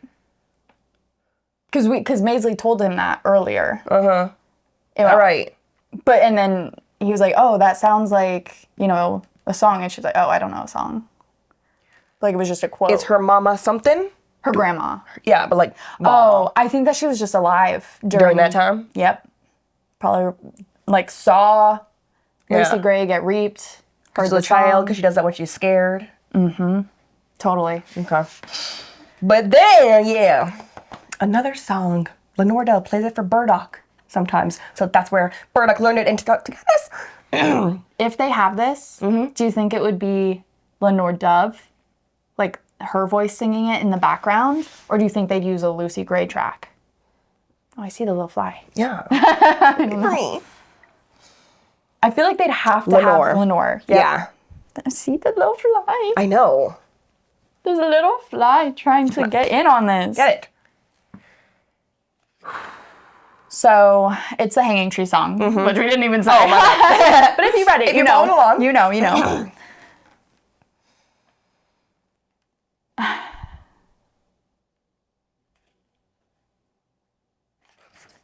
But I do like that. It's just like the song, da-da-da, strange things that happen here, da-da-da, like strange things indeed. A dead man calling out, his ghost. No. Lenore Dove said it was a bird. Birds, jabberjays, the failed mutts let loose to die in District 12. But they defied the capital sentence of execution by fathering a new species, mockingjays, before they vanished. Is that what makes a song dangerous? Immortalizing those wayward mutts into a song? Continue with the song? Yeah, or is it the Capitol hanging someone who was likely a rebel? That's who died in the hanging tree. I know this tree, it's real. My pa pointed it out to me. We have metal gallows in District 12 now, courtesy of the Capitol. But back in the day, many a rebel died swinging from its branches. Maybe Lenore Dove and I will hang together. Could be easier to find her then, in that next world of hers. So, what we do know, though, the background of this, because Lucy Gray was the one who wrote it. Yeah. And she did write it about the rebel. Right. Not about the Jabberjays, from my understanding. Like, she wrote it about the guy literally calling to his wife or his girl. I thought it was because her ex was like, come to Hanging Tree, let's run away together. Oh, maybe that was part of it. But I thought it was Arlo Chance getting hung. And that's what inspired the song. Yeah. I just remember her saying, like, are you coming to the tree? Da-da-da. Was it just all of it? Because I remember her specific was like, he asked me to come run away. I know. I mean, I'm sure that was part of and the probably influence. that too. I think it was like both, like kind of, a mix of things. But I don't think it was anything about the Jabberjays. No. So it's interesting, though, that They tie it to their, because it does work. Yeah. And, like, that's just, how important education is to be able to analyze something and whether it is correct or wrong. Like, that's the whole point of, like, analyzing. Like, what we're saying, you may think something totally different, and that's cool, and I'd love to hear your thoughts. Yeah. But, like, that's the beauty of education. Yeah. You can tie a lot of things on the same. Yeah. And why it's so important. Not to get rid of education. Yep. But yeah. So then finally he gets back. And he walks over to the coffins, lays a hand on it. I touch the inscription. Luella McCoy. His sweetheart. The smell of death rises through the cracked wood. I turn and propel my stiff body down the platform. And he's like, all right, I'm going to see my boy, my brother, my mom, my Lenore Dove, could she be free already? He's walking through the lonely streets toward the seam. And there's a glow up ahead. The sunrise. Wait a minute. That's too bright. Too bright. Too local. A little smoke. Oh, coal? No. And maybe I'm wrong. Any house can catch fire. What with rusted stoves and unwatched hobs? Maybe it's not mine. I know it's mine. Ma? Sid? I bust through the bucket line because all of his neighbors are trying to help. Ma, Sid, where are they? Where's my family? Terrified, she points at the burning house. Ma and Sid are being buried alive. Burned. Oh, burned, sorry. Also buried. But yes. But burned alive. And he's trying to get in. And he's yanked backwards by Burdock. It's too late, Haymitch. We tried. It's too late. And Blair was there too. We're so sorry, Haymitch. We tried. You know we did. We just couldn't save them. No, let me go. I fight to free myself, but I'm so outnumbered, still so weak from the long days of recovery that I'm overpowered. Let me go with them, please. But they don't. They hold on to me tight. I lay there, sobbing, begging, calling for Ma and Sid until no more sound comes out. Let me go with them. That is heartbreaking. Oh, I know I'm gonna be like, I'm already like almost on I'm already got cold chills, yeah. Seeing it. Especially when we see him and his little brother together, see him and his mom. And then Astrid March is there. Drink this, Haymitch. Drink until I say when. And it's that sweet sleeping solution that Katniss gives to Peeta in the games. Like, just some sleep syrup. You sleep now. Yep. And he's still having like, no, wait. Oh, right. Okay. So dead to the world I am for over a day. I awake, thick-tongued and groggy at the McCoys. And Luella's ma stands over me with a tin mug of tea. And she does not mince words as she recounts the fire, perhaps because she's so deep in grief herself, she knows the last thing I want is sugarcoating. And she tells him that the pump's low and your cistern's dry. I'm the reason that the cistern's dry. Running off the morning of reaping day, leaving the chores to Sid. My fault, I mumble. And they're like, you know, like, oh, You're gonna think it's your fault for a while. but he's like, no, like, actually, that was actually my fault. that was me. And then he's like, Lenore Dove, I gotta get to her. No, like, you're just gonna make it worse. Like, we're about to head to the graveyard. Outside, a plain pine box awaits. They had hold of each other, Mr. McCoy says. Thought we'd let them stay that way. Ma and Sid clinging to each other for eternity. One grave, one coffin. That one got me. Yeah. 5 fresh graves await. One for Ma and Sid, Luella, Maisley, Wyatt. Who's the 5th for? I hear Burdock ask. Jethro Callow, a woman answers, not bothering to lower her voice. Hung himself yesterday when his boy returned. Couldn't bear the shame. A Booker boy's death. And so they're saying goodbyes. Like this, I'm just gonna be crying like tears the whole end of this. The mayor's come to speak. It was hot. I kneel down, press my face against the cool Abernathy headstone. But I try to stand with dignity as Mom would want. There's a bad moment when I look up and see my ally wearing her District 12 black and start for her. Maisley! Her face crumples into tears, hides into a handkerchief. Not Maisley, merely. Like as 2 peas in a pod. Okay, so I've heard some people talking, just a little snippet on the casting here. Okay. McKenna Grace as Maisley, but they didn't say that she was also Marilee. Do you think that they just, you know, they're like, well, she's also, like, that's just, you know, duh. Or do you think they're going to cast someone else? I hope it's just her. I know. Honestly, it's her. I just didn't, like, as, you know, Marilee and Maisley. I mean, like, Maisley, because, like, that's a main. Yeah. Okay, I hope that's what happens. I hope, because, like, that's when they're supposed to be, like, twins. Because you know what everyone's saying?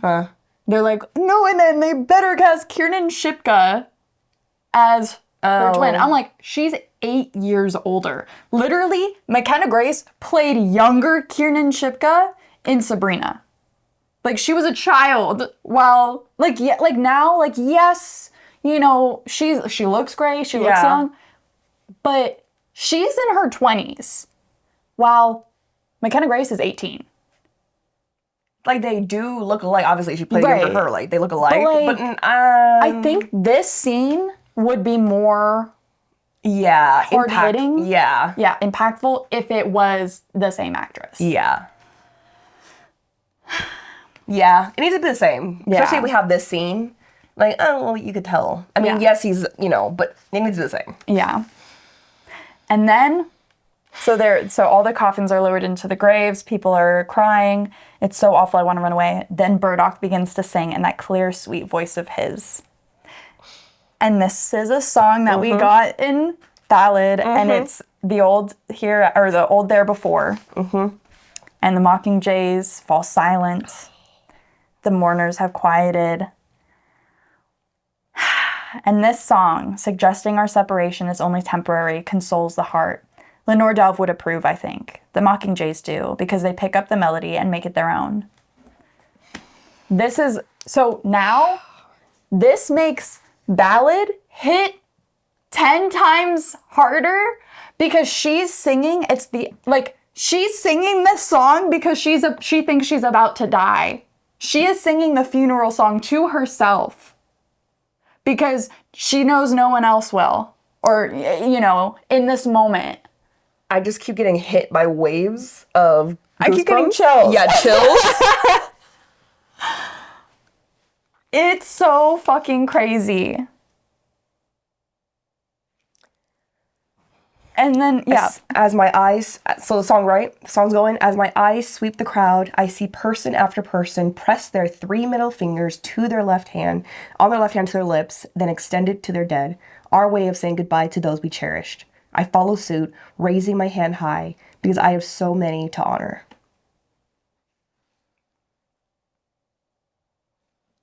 Yep. And I'm so curious if we'll ever learn the beginning of that symbol, of that gesture. Yeah. Because we know, that's a huge thing in Katniss's games where they did that for her. Right. And then 11 picked it up when she visited and they did that for her. Yeah. And then, of course, that became the whole symbol in Mockingjay. So I wonder, potentially book 3, maybe we'll get something, or maybe, if we don't see the origin of it, we'll be told the origin of it, or something. I hope it's told. Yeah. I feel like it's probably from the initial rebellion. Right. To me, because we didn't see that in Ballad. So I'm guessing it must be the initial. So hopefully they reference it, maybe. Yeah. I don't know. I would hope so. Mm-hmm.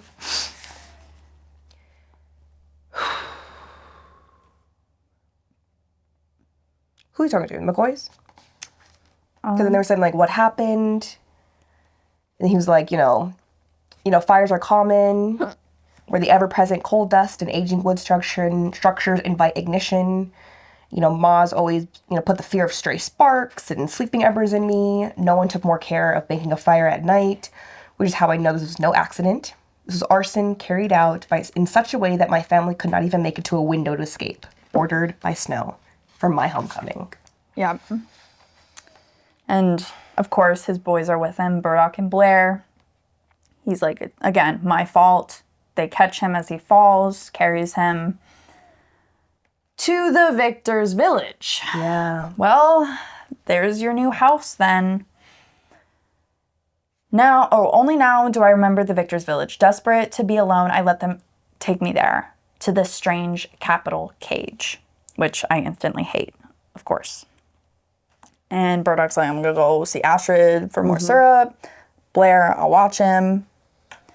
So they know. They're like, he's not okay. Yeah. He shouldn't be alone. Just went through Hunger Games, came back, boom, yeah.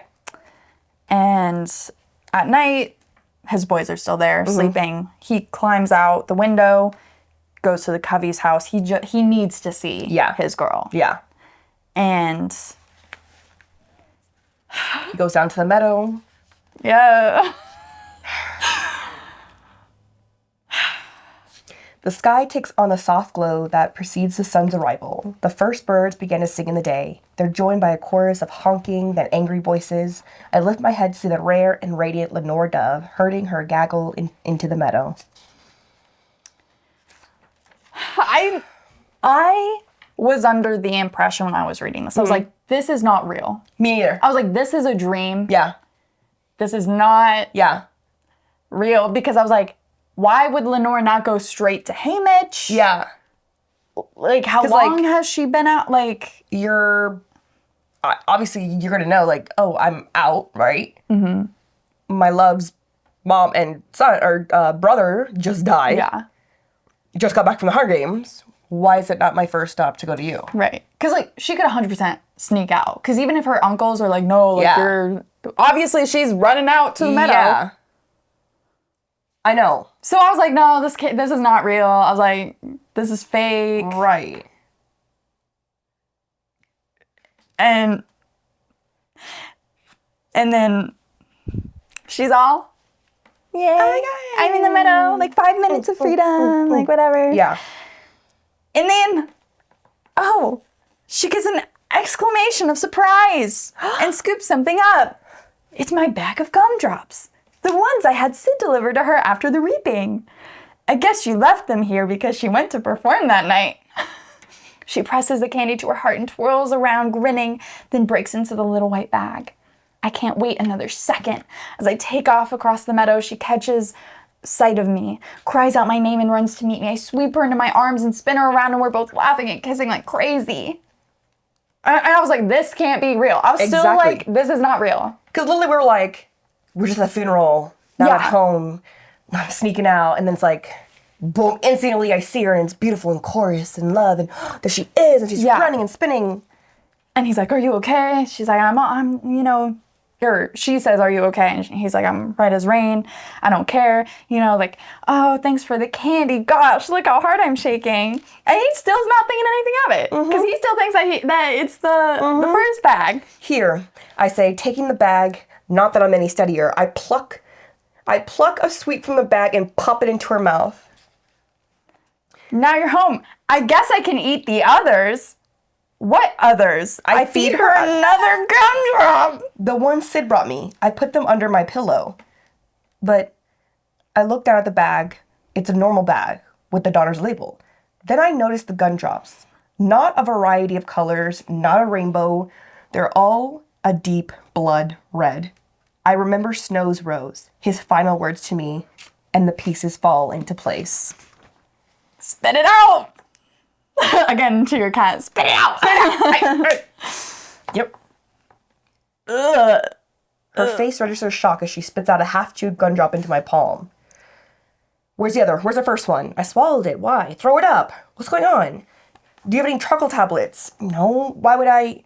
I see her put it together. She leans over, sticks a finger down her throat, and tries to gag. I can't do it. I've barely eaten in days. There's nothing to throw up. Hey, Mitch, A perplexed look crosses her face, and she presses a hand to her chest. Her knees give way. I can't stand up. I pull her back to her feet. You've got to. Just get to the house. She collapses into my arms. I kneel back on the ground, her body across from mine. Lenore Dove, don't.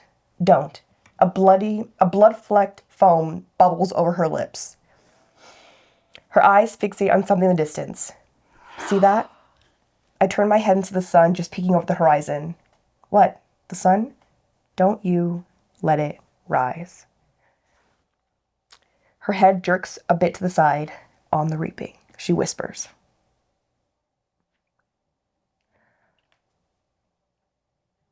Promise. Her eyelids flutter shut. Okay, I promise. But you can't go. You can't leave me because I love you like all fire. You too. I think that's what her lips said. Lenore Dove? I press mine against hers, willing her to stay with me, refusing to say goodbye. But when I pull back, I taste the poison and know she is gone. So what did you think of this?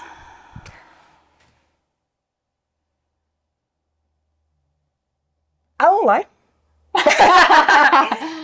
It felt very rushed to me. Yeah. And a little too, convenient. Because, he came back, from the games. Immediately family on fire. All right. Then we had the funeral. 2 seconds later, okay, now we're out. I'm sneaking out. Boom, I see her in the meadow. It's beautiful. It's gorgeous. Oh, gumdrop. Feeding her. And then boom, she's dead. It felt so, the pacing was off for me. It felt really fast. Yeah. And also, the gumdrops, you're just keep feeding her. I I don't know. It felt weird. Yeah. I don't know. It was, off for me. But it still was, Snow killed her, but, he killed her. He was the hand that fed her. Mm-hmm. I just... Okay. Yes, Lenore Dove. She hasn't been able to see Haymitch. I could see her thinking, oh, well, he knows the meadow's my place. My uncles aren't letting him see me. They have me kind of locked in. I wouldn't be surprised if he left this here for me as a little present, to know that he's still thinking of me. But I don't know. You, the love of your life, went into the games, won, came back, lost his mom and little brother. And you think he has time to go buy some gumdrops and leave them in the forest for you, or the meadow for you? And you don't think immediately the train, he's back, you're not right there waiting for him? Well, she was still like, kind of locked away. Because the uncles, because she said, I mean, you snuck out right now. I know. And they were like, 5 minutes. But yeah, I know. But okay. Right. They've been keeping it locked in.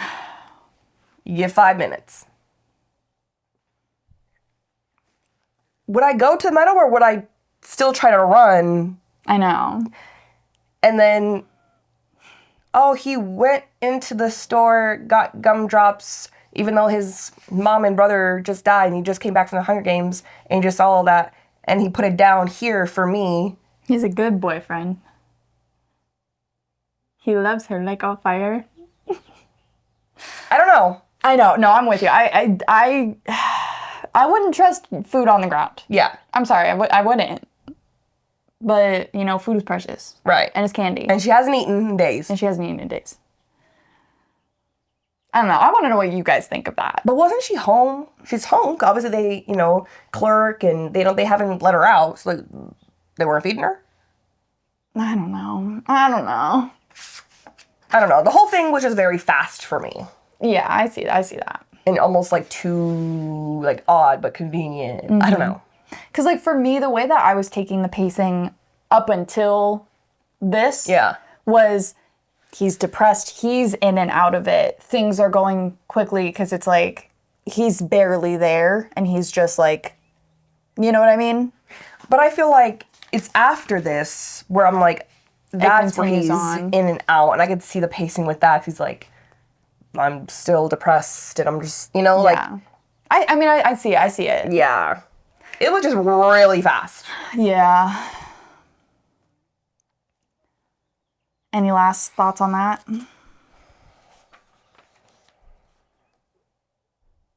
Nope. Okay. Chapter 27. So this is the last chapter before the epilogue. Or epilogue, yeah. So,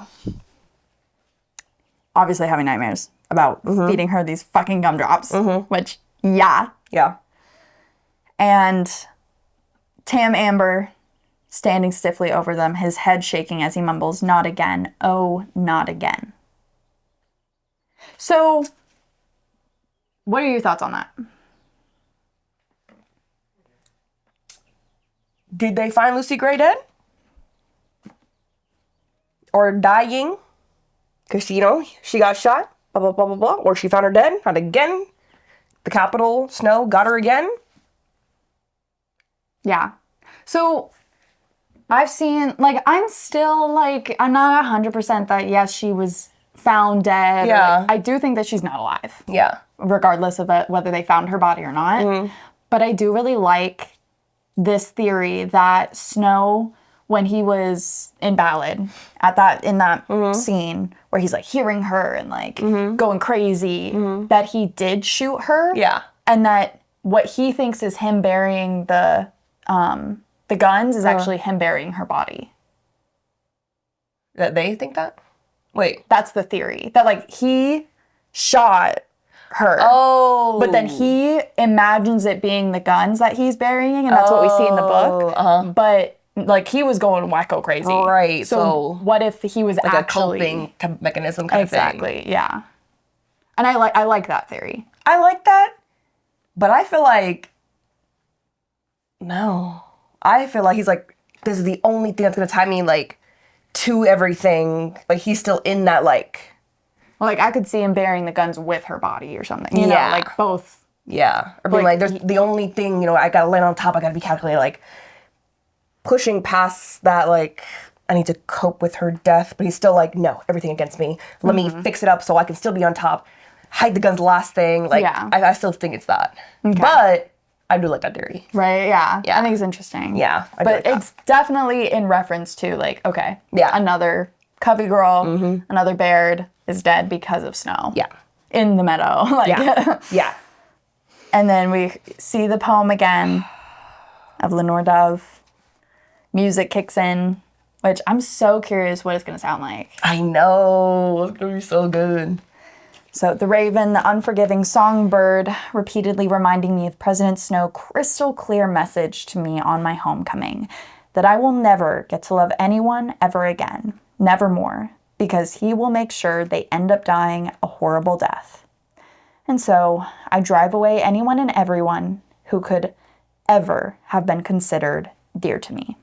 Hattie, old neighbors, customers, schoolmates, Blair and Burdock hang on the hardest. Burdock and Astrid sometimes come. They're in the sleep syrup.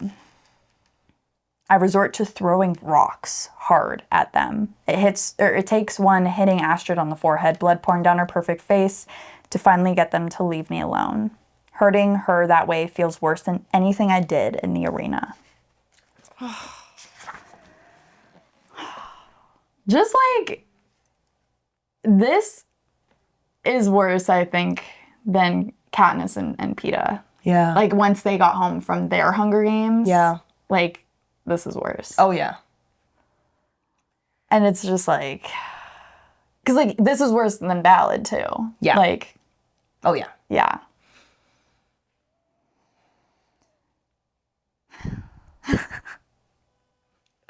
I would welcome death if it wasn't for my promise to Lenore Dove that I would somehow keep the sun from rising on the reaping.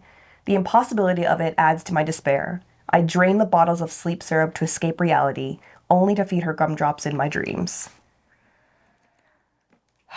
And he goes looking for her in the middle of the night, and he sees the Covey's crooked house. He pounds on the door.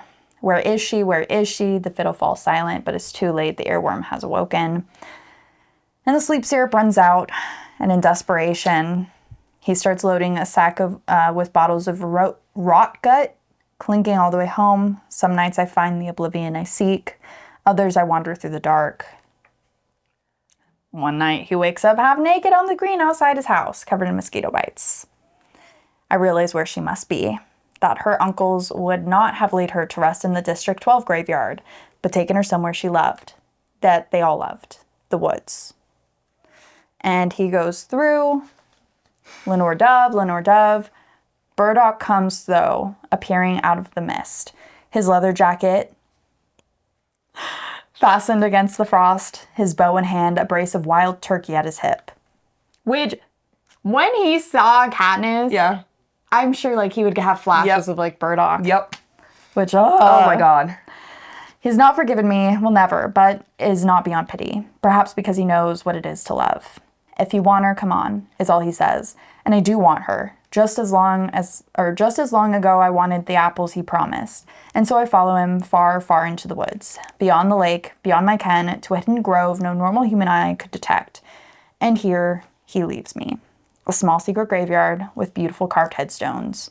Covey, each marked one with the snippet of their name poems. Among them, on a creamy white stone, lady, he said, Maud Clare, he said, Maud Clare, and hid his face. So that's Maud Ivory. Mm-hmm. On a mossy slab of slate. Yet some maintaining that to this day she is a living child, that you may see sweet Lucy Gray upon the lonesome wild. Lucy Gray. And on a gray rock, speckled with pink and purple, but the silence was unbroken and the stillness gave no token. And the only word there spoken was the whispered word Lenore. This I whispered, and an echo murmured back the word Lenore. Merely this and nothing more. So, I've seen some theories on the location of this hidden grove of this Covey graveyard. Yeah. Some people say that, you know the Meadow song that Katniss sings? That is the map to this. But some people are popping in saying, but the song says, here, let me pull up the song. So, deep in the meadow, under the willow, a bed of grass, a soft green pillow, lay down your head and close your sleepy eyes, and when again they open, the sun will rise. Okay. Here it's safe, here it's warm, here the daisies guard you from every harm, here your dreams are sweet and tomorrow brings them true, here's the place where I love you. Deep in the meadow, hidden far away, a cloak of leaves, a moonbeam ray. Forget your woes and let your troubles lay, and when again it's morning, they'll wash away. Here it's safe, here it's warm, here the daisies guard you from every harm, here your dreams are sweet and tomorrow brings them true, here's the place where I love you. Yeah. So some people say that because he went into the woods, that's not the meadow. But in my head, isn't the meadow in the woods? Yes. So I don't understand. Maybe I'm like, I don't know, maybe I'm just really stupid, but I don't understand that people are saying like, meadow, not woods. Isn't the meadow in the woods? Because isn't like I thought the meadow was like a clearing in the woods. In the woods, yeah. Yeah. Because beyond the lake, which I thought was where the meadow is with the lake. So beyond, so it's deep in the meadow. Right. So past the lake to a hidden grove. So deep in the meadow, under the willow, which I don't know. I mean, it doesn't say. And plus, like, it's supposed to be like a song poem. So, like, right. You're not putting like a word for word, you know? I think it's definitely in the forest. I think, yeah. And it would totally hit to be like, this is a Cubby song. Yeah. So, of course, like, they're telling stories through their songs. And, like, that's their way of... And being like, this is where we love you, so we can rest and wake up. And exactly. then, you know, where... Yeah. Like, that's where you die, like, your grave. And, like, the sun will rise, and, you know? Like, No, it is. It is. Okay, cool. I said that too. But I'm just, like, getting so confused because people are like, oh, no, this is meadow, and he's in the woods. It's not the meadow. But it says deep in the meadow. Deep in the woods. Woods, meadow. I don't know. Plus, like, it's a song, a thing, like you would say deep in the woods. That's scary. Yeah, You'd say deep in the meadow. Because, like, you start in the meadow with the lake. Okay. I'm glad, though. Yeah, We're on the same page. We're on the same page. You agree? Not agree? Let us know. You agree. But here, he buries the flint striker, snake and bird, in front of her headstone, and I ask her to free me from my final promise. Girl, she did. Yeah. And so he hits the bottle even harder. And he's just... okay. So, here's where we get the big reveal. Yes. One morning at the crack of dawn, I snap awake, shivering in a back alley in town. I'm staring at a message sprayed in bright orange paint. No capital, no hanging tree. It's a rebel play on the Capitol's propaganda. Do you think that's what they meant? Propaganda goes both ways. You see? Are you stupid? No capital, no reaping. Tucked away in this alley, a rallying cry beyond the peacekeepers' radar. Well, your gal's full of surprises. Guess she got the jump on us after all. But Maisley had put it together. Orange paint on her fingernails. This is Lenore Dove's work, her sign. Her message to me now, her reminder that I must prevent another sunrise on the reaping. And it says, you promise me. With that, she condemns me to life. Condemns me to life. That's sad. Cold chills. But what did you think of that being her secret? Like, oh. I thought it was bigger. I thought it was going to be... Like, I mean, like, good for her. Yeah. But, like, for it to be having felt like it, like, was a little build-up there. Yeah. And just be like, oh, it's a rebel play. Well, it makes sense, because she's Covey. We've, you know, he has those things like, oh, did she start the fire? Did the reaping? And this, like, oh, okay, yeah. I know. I was expecting it to be a little different. Nothing too crazy, but... Yeah. What would you have wanted it to be? Do you have, like, any... I don't know. Maybe... I don't know either. Like, I think it could be interesting if, like, maybe she did meet people when she, like, you know, her talking about going up north, and then maybe somehow Maisley found out, like, she brought something. Or, you know, like, that could have been interesting. I could see that. Because we know Katniss comes across people. Right. Yeah.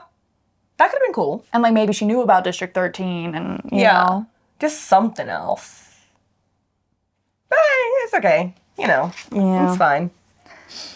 But we do get that this is where he starts sleeping with a knife in his hand, which we see with Katniss when she goes and wakes up and you're like, I know.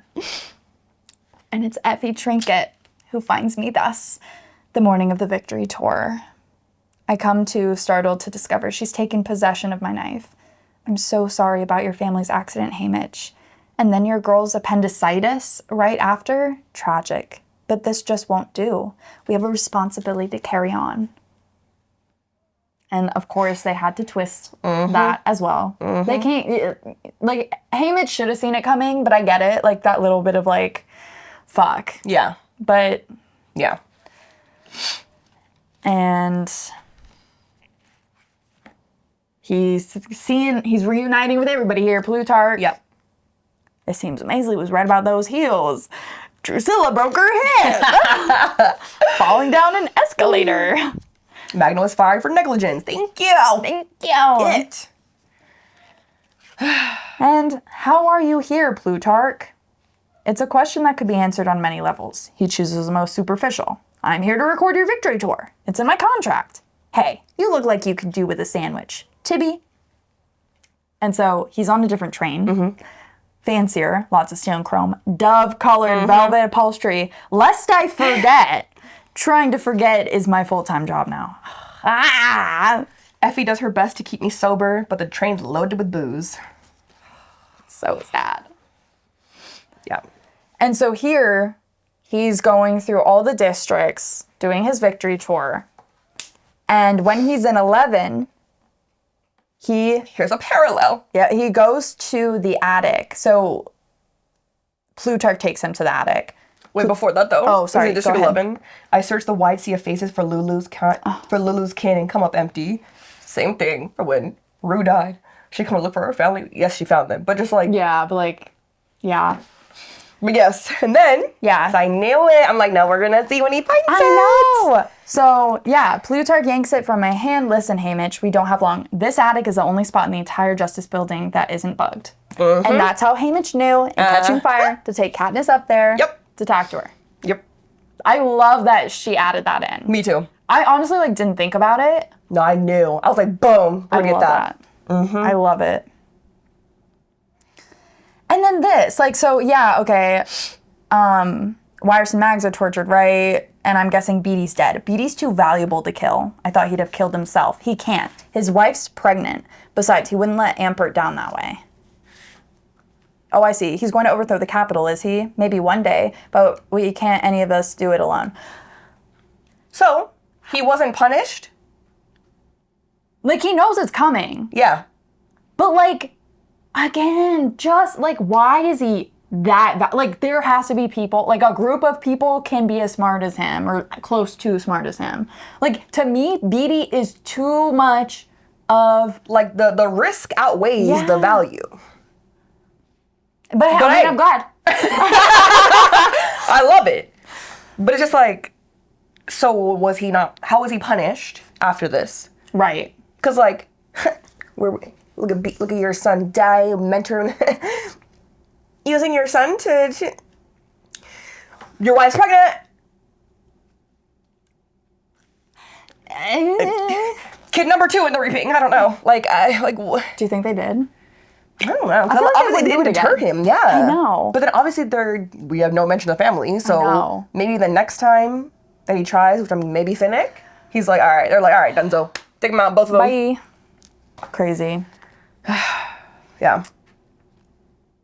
And so, Haymitch is like, I'm living proof that the Capitol always wins. I tried to keep that sun from rising on another reaping day. I tried to change things, and now everybody's dead. You don't want me. We do want you. I just don't know, but I do know you need someone different from me. No, Haymitch. We need someone exactly like you. Just luckier, or with better timing. Having an army at their back wouldn't hurt.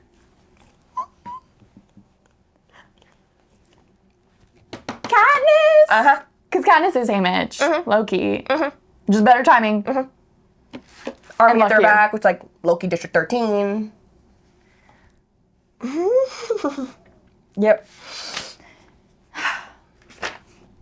And I love throughout this whole thing is that we're still getting that song Yep. of Lenore Like Dove. his soul is beaten down.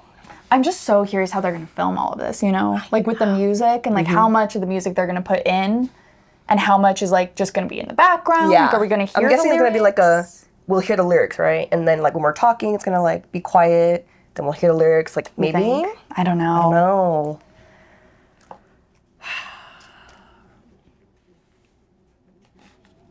So I like did this whole thing, bracketed this whole thing. But he's like, I have nothing. So Haymitch says, I have nothing to live for, Plutarch. Then you have nothing to lose. That puts you in a position of power. I would like to kill him at that moment, but what would be the point? Instead, I say, You think you're a good person, don't you, Plutarch? You think you're a good guy because you told me about the sun and the berms, when what you really did is help create the Capitol's propaganda and broadcast it to the country. 49 kids died for it, but you gave it the old heavens be spin, and in that propo, you're some kind of hero. Plutarch takes a moment to answer. I'm nobody's idea of a hero, Haymitch, but at least I'm still in the game. That got me. Yeah. Because, like, is Plutarch a good person? Because, like, yes, he's in the rebellion, but he's still doing things for the Capitol. But it's like, he has to do that to stay in the game. The double agent vibe. Yeah, so he can work his way up to make meaningful, like, impactful change. Yeah. But it's still because you're still aiding them, you know? Mm-hmm. I don't know. I know. And then knowing that he uses those same tactics in Mockingjay. Yeah. And, like, he's with Coin, who is no better than Snow. Right. Like, it is interesting because, like, at this point, like, I want to say, like, yes, he's a good guy. Yeah. But once we get to Mockingjay, I'm almost like, is he still a good guy? Like, I think it's been going on for so long that now he's, like, going to the extreme of anything to get his original idea of revenge or, like, of whatever, that he doesn't care. Like, like as it goes on, it doesn't matter what is lost, or, like, it doesn't matter if we get another Snow and Coin, at least, like, you know, we'll have Snow gone. And, you know, these people will be in power rather than the Capitol. Like, who cares if we have another Hunger Games with the Capitol kids? Like, I think it's also because of how he was raised, knowing he was in a position of power already, in a rich family. So, like, he doesn't have that real life experience, you know? Yeah. Because we can say, like, if we're going to go back to, like, slavery, you know, the enslaved people, they obviously know what's going on. White person from the North, no, I'm part of the rebellion. But, like, since they already had that privilege, they can't fully understand and know. So it's like, whatever they think they're doing to help, it can just be like, well, we're still here and you're still up there. You know what I'm saying? So, like, yeah. So for him, I feel like this is just the best that he knows from what he's raised, the tools that he has, that he still thinks this is what I have to do. This is the only thing I can do. So I feel like throughout, like, yeah, he's a good guy at the end of it, but, like, because of how he was raised, because of how his, like, trajectory went, like, he can only use what he's got. Yeah. You know?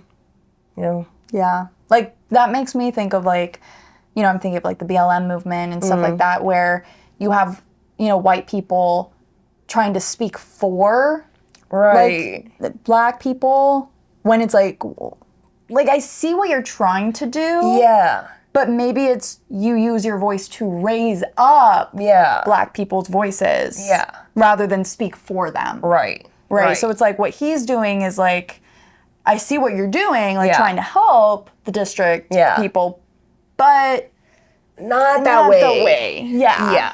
So it's like you're nearly there, but, like, we can't really fault you because like you're just using what you've got, what you have, what you've obtained. So it's like there's no perfect person, and he even said I'm no hero. Yeah. So he's like he gets I know what I'm doing is bad, but, like, if I'm gonna try to make real change, I gotta still stay under the radar and do these things. It's either this or the implicit submission. Yeah. So, like, this is the best that I can do. Yeah. Yeah.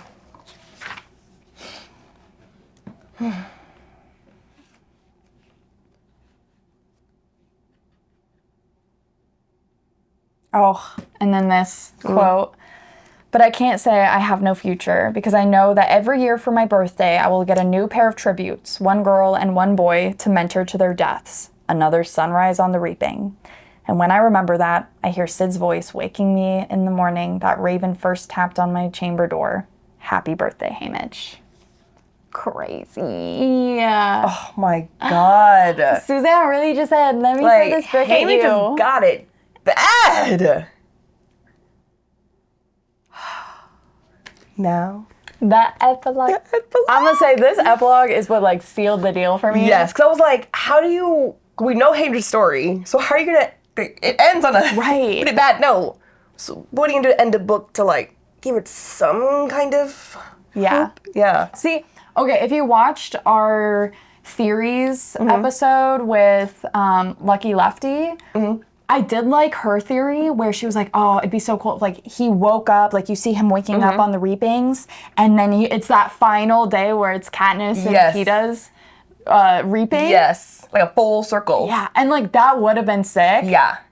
But like I love this. Yep. I love that we do get a little bit of that respite. Yeah, and it's like after everything. Yeah. Oh. So we're at the epilogue. I have to go to my notes over here. And just to know. Okay. I literally wanted to highlight this whole thing. I'm like, I know. literally everything of this epilogue Yes. is perfection. Yes. It's perfection.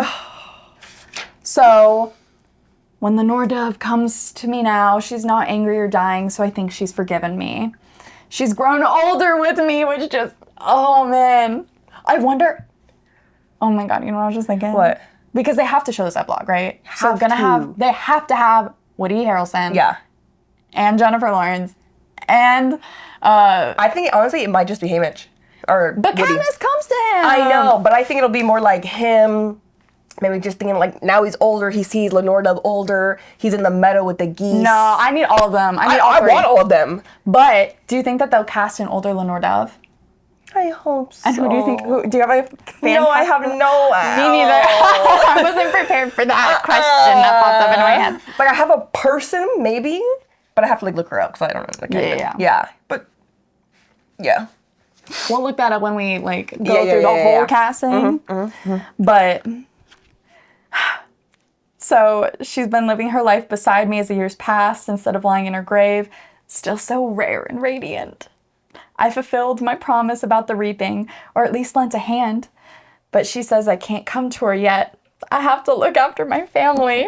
Just me literally crying in the club. Like, And I first saw the girl at the hub when she was just a baby. Burdock was so proud of her. He toted her around everywhere. and he was probably at the hub buying like alcohol and like Yeah. was like, oh, like probably hiding a little bit from Burdock, but just watching, being like, man, like that would have been my godchild. Yep. Like that would have been my little niece. After he died in that mine explosion, she started coming along, trading the odd squirrel or rabbit, tough and smart, her hair in 2 braids then. Reminding me for all the world of Luella McCoy, my sweetheart of old. And after she volunteered for the games, that nickname couldn't help but slip out. I didn't want to let them in, her and Peeta, but the walls of a person's heart are not impregnable. Now, not if they have ever known love. That's what Lenore Dove says anyway. The fact that it was because she reminded him of Luella, and that's why it just slipped out.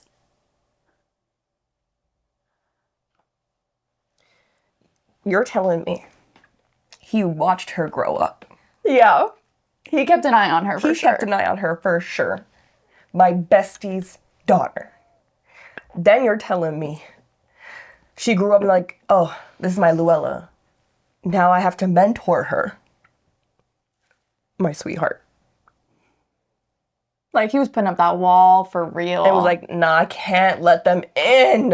And he was so drunk. Yes. Ugh.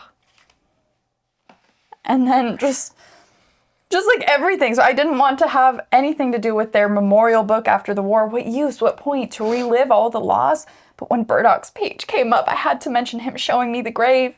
And I felt compelled to tell them about Maisley Donner, former owner of the Mockingjay Pen, and how Siv loved the stars. Before I knew it, they all came tumbling out. Family, tributes, friends, comrades in arms, everybody, even my love. I finally told our story. I'm just gonna read this whole damn thing. Might as well. A few days after that, Katniss showed up with an old basket filled with goose eggs. Not to eat, to hatch. I raided a few different nests so they can breed all right. So she knew about, and that's why she gave him the geese. Never mind that we had roast goose for dinner. She's not an easy person. She's like me, Peeta always says. But she was smarter than me, or luckier. She's the one who finally kept that sun from rising. Peeta fashioned some kind of incubator, and when the eggs hatched, mine was the first face those goslings saw. Sometimes they just graze on the green, but On fine days, we've been known to wander on over to the meadow. The Nord dove likes it best there, and I'm content where she's content. Like the geese, we really did mate for life. Suzanne really had to say, all y'all shipping him with And Effie, that's in the movies. This is my canon. This is Haymitch. That, and you know what? It makes me like Haymitch and Effie's relationship better, knowing that there was no romance in it. Yeah. Because can we not have, like, literally, like, and they were so complicated, because I don't think they're besties. Right, but like they've known There's each a other. camaraderie there. Yeah. There's, like, almost like a siblinghood, In a you way, could say. yeah. Because it's like, you're fucked up and I'm fucked up. Right. In different ways. Yeah. But we are standing side by side every year after year with these children. Yep. And we both feel the sorrow. Yep. So. We strayed away for a minute, but we're back. Know each other this whole time. Have a bond in that. And they have each other's back. Yeah. I mean, Effie making sure, trying to keep Haymitch on the straight and narrow. Yep. And him always like, complimenting, make sure that she's not freaking out, going anxious. Ah! So I'm not sure I'll be here in the old there before much longer. My liver's wrecked, and I only dry out when the train's late. I drink differently these days, though. Less to forget, more out of habit. When my time comes, it comes, but I've no idea when that'll be. And I love that, like, he wouldn't get sober. You know what I mean? Like, we talked about, we had a whole video on, like, talking about trauma and stuff. Yeah. And I think that this tracks, because it's like, he's been doing it for 20 years. Yeah. Plus, like, knowing it's to cope. So having to deal with all of that after it's been a habit for this long. And he's still, I'm sure, having nightmares and living Yeah, and it's through not like that. he went through therapy or anything after this. I think talking out the entire thing definitely helped, but he needs therapy, I think, too, if he was supposed to drop that, So I think it tracks. Yeah. I know one thing, though. The Capitol can never take Lenore Dove from me again. They never really did in the first place. Nothing you can take from me was ever worth keeping, and she is the most precious thing I've ever known. When I tell her that, she always says, I love you like all fire. And I reply, I love you like all fire too. The end. I just said, I'm so sad. Like everything, I've like wrote sobbing, I'm dead.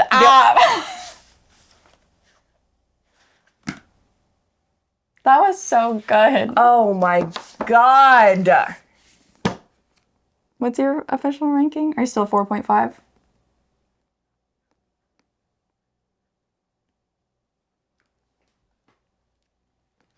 Sorry.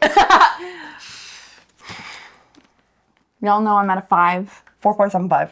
Okay, we got you up a little bit. 4.75. I got you up a little. That pacing, to me, the format, the actual writing itself, it's a lot to me.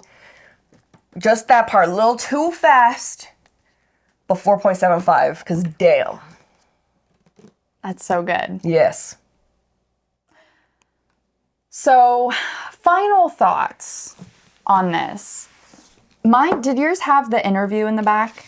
I don't think yours did, right? No, because I was like, what do you mean, right? Okay, so it was just like an interview, a Q&A with Suzanne Collins. And, I mean, it's to the point. I think everyone should read the interview, because you do get Suzanne's, her thoughts. Sorry, I guess some people think that we're putting words in her mouth. We're putting words, oh. Or like saying what Suzanne means when... Well, it's our interpretation. Yeah, it's our interpretation. It's a deep dive. But this is an interview with her. So, she's saying what she was saying, right? Yeah. So just have a look-see at that.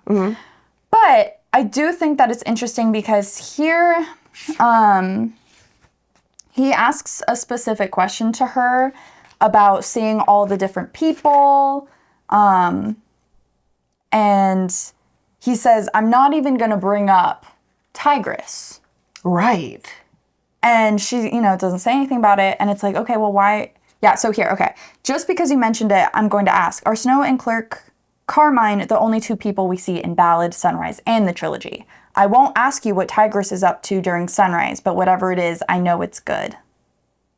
Right. And I'm like, that, like, in parentheses. Yeah. Like, So that makes me think Yeah. that if she writes another book, it has to be about Tigress. Like, Tigress has to be... Oh, she'll be in it. Yeah. Because I'm thinking she has a trilogy.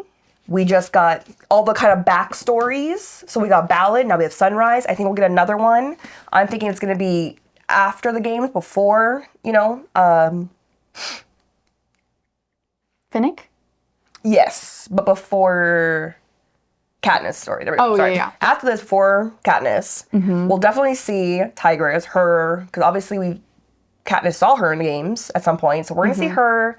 We're gonna see what happens to Mags fully. We'll see maybe Wyrus even worse. We'll see the last bit of Beatty with his family, because there's no mention of that. We're gonna see what happens there. Like, we're gonna see the we tried again and it didn't work. But I feel like it's going to be more from the Capitol POV, like what's happening in the Capitol. Yeah. Because I feel like, okay, we've gotten Snow, which was, okay, Twisted Evil Mind. In the Capitol early days games, plus the actual games. While I think that, and in this, we have Haymitch, who was like, okay, this is purely district. The propaganda, look how they make the games. Yeah. So I think that the next one would have to be purely Capitol. So I think it's like Tigress, POV from her. And then I think we see, what's going on. But how much from the Capitol's POV, how that propaganda has affected them, and what's going on in the background. Who is fighting Plutarch? Yeah. And that sort of thing. And how do they know who to trust? I feel like we might see some rebel groups and how those are formed and how they work and how they communicate with each other. Okay. I could see maybe there's communication with District 13. Maybe we get a little bit more on them. So another kind of ballad in a way, where it was more from the Capitol POV background rather than in the actual games. Maybe through Tigress's POV. Yeah. Because I know we see something about she just falls off. Yeah. She has to hide and do her own thing. Yeah. Tigress. So I kind of hope that. Yeah. And seeing her end up working with the rebels, see her with Snow. Yeah. It's gonna be good. I think that could be really, really cool. We're definitely getting another one. Okay. So now, do you have any final thoughts? Any last thoughts? This is amazing. I think everyone should have to read it in school. It should be a required reading. Absolutely. 100% agree. Yes. So, casting, if you stayed this long, here's your treat. So, I have been literally refreshing the page, which I'm sure all of you guys are doing, because I'm trying to see if they've added anybody else since, okay, no one, okay. All right. So, as of filming this, Right. we have Lenore Dove, we have Haymitch, we have Maisley, and we have Plutarch. I think they're going to announce Effie next. Because they're going girl, boy, girl, boy. So I think it's going to be Effie. Me too. And then I think it has to be Wyatt. And then I think it has to be Luella. Yeah. You think we'll get Burdock? Oh, no, I think it'll be Snow first. Oh, yeah. Yes. And then maybe Astrid Burdock or something like that. Yeah. Okay, but let's talk about this. Lenore Dove. She is Whitney Peak. Yes! I don't really know her that well, but apparently she was in Sabrina for a minute. Didn't watch it, but I know her. Okay, I don't remember. I do know her. I looked. She's friends with Sabrina Carpenter. Oh, So I'm wondering because people aren't quite sure if she sings or not. Yeah. Which either way, I mean, they could have someone voice dub it over, but they haven't done that for anything else because they made Jennifer Lawrence sing, even though she's oh, yeah. And I think she did great. Yeah. Cats, stop fighting. No. So I'm sure She's gonna sing. Whitney's gonna sing. Yep. And I love her. I love it. she's fucking gorgeous. Drop dead gorgeous. Gorgeous. Black. Yes. Which I know some people are like, but Maud Ivory was white. And we know her dad. Her dad can't be black? Oh. My mom's white. No, she's not. You're a liar. Yeah, boom. She does low-key look like Rachel Zegler. They have that similar face shape, essence. So 100% beautiful casting. I love it. Amazing. 10 out of 10. I love it. 10 out of 10. And like the people being like, she had red hair. She had a hint of red. Hint of red when the sun caught it. And like, look at this picture. It's like, yeah, exactly. Look at that picture. Or you can't see. But like, Brady. yeah. She's so fucking gorgeous. I think she's a model. Yeah, model, actress. I mean, actress. I mean, I'm so excited her. to see what she can do. Yeah, that's gonna be so good. And she looks age accurate. Yeah. Any other thoughts on that? I love her. I love her. I love that she's black. And then we've got our Haymitch. Joseph Zada. Oh, you're giving me a little He just looks old. I think he's like 20 or 22. It's like he looks young, but then looks old. To me, he looks like the age that Jennifer Lawrence was, like, and PETA. I guess so. Or Josh Hutcherson. Like, he looks like the same age Josh Hutcherson was going in. But, like, sure. Like, he has, like, a baby face. So, like, yeah. I'm not mad at it. Okay, you're giving me a little scaredy. No, it was just, like, when I saw it, I was like, yeah, you look like a younger Woody. I could see that. I just wish you were a little younger. Yeah. I mean, I think we can hope that for, like, everybody, but... Yeah, but it's, like, looks-wise. Like, she looked a little younger. Yeah. But no, I like it. It's cool. I like it. So he was cast in We Were Liars, which is another book adaptation, which I think is coming out right now. Oh, really? Yeah. I thought it had been out. Oh, maybe it has been out. Oh, I don't know. I don't know. I didn't watch it. I didn't read that book. But he was also in an original series called The Invisible Boys, which was an Australian original series. So I'm assuming he's Australian. Yeah. I didn't see that either. No. So I have not seen anything he's in. But Yeah. newer face. I like that, though. I do like that. And I mean, right now, as of Sunday that we're filming this, he only has 60K followers. Yeah. Like, which, like, that's a lot, but, like, also, like, Yeah. on my TikTok, I have, like, 50K. So, like, So he's still, like, new. yeah. Yeah. No, I do love that. So I'm so excited for that. Mm-hmm. And I think he does give a little Woody Harrelson vibe, No, I can see it. right? I think it's great. I'm excited. Me too. And, like, him and Lenore Dubb, like, I can see them, Yeah. and I ship it already. Yeah. You know? Like, I can Yeah. see him just being, like, down on his knees bad for this girl.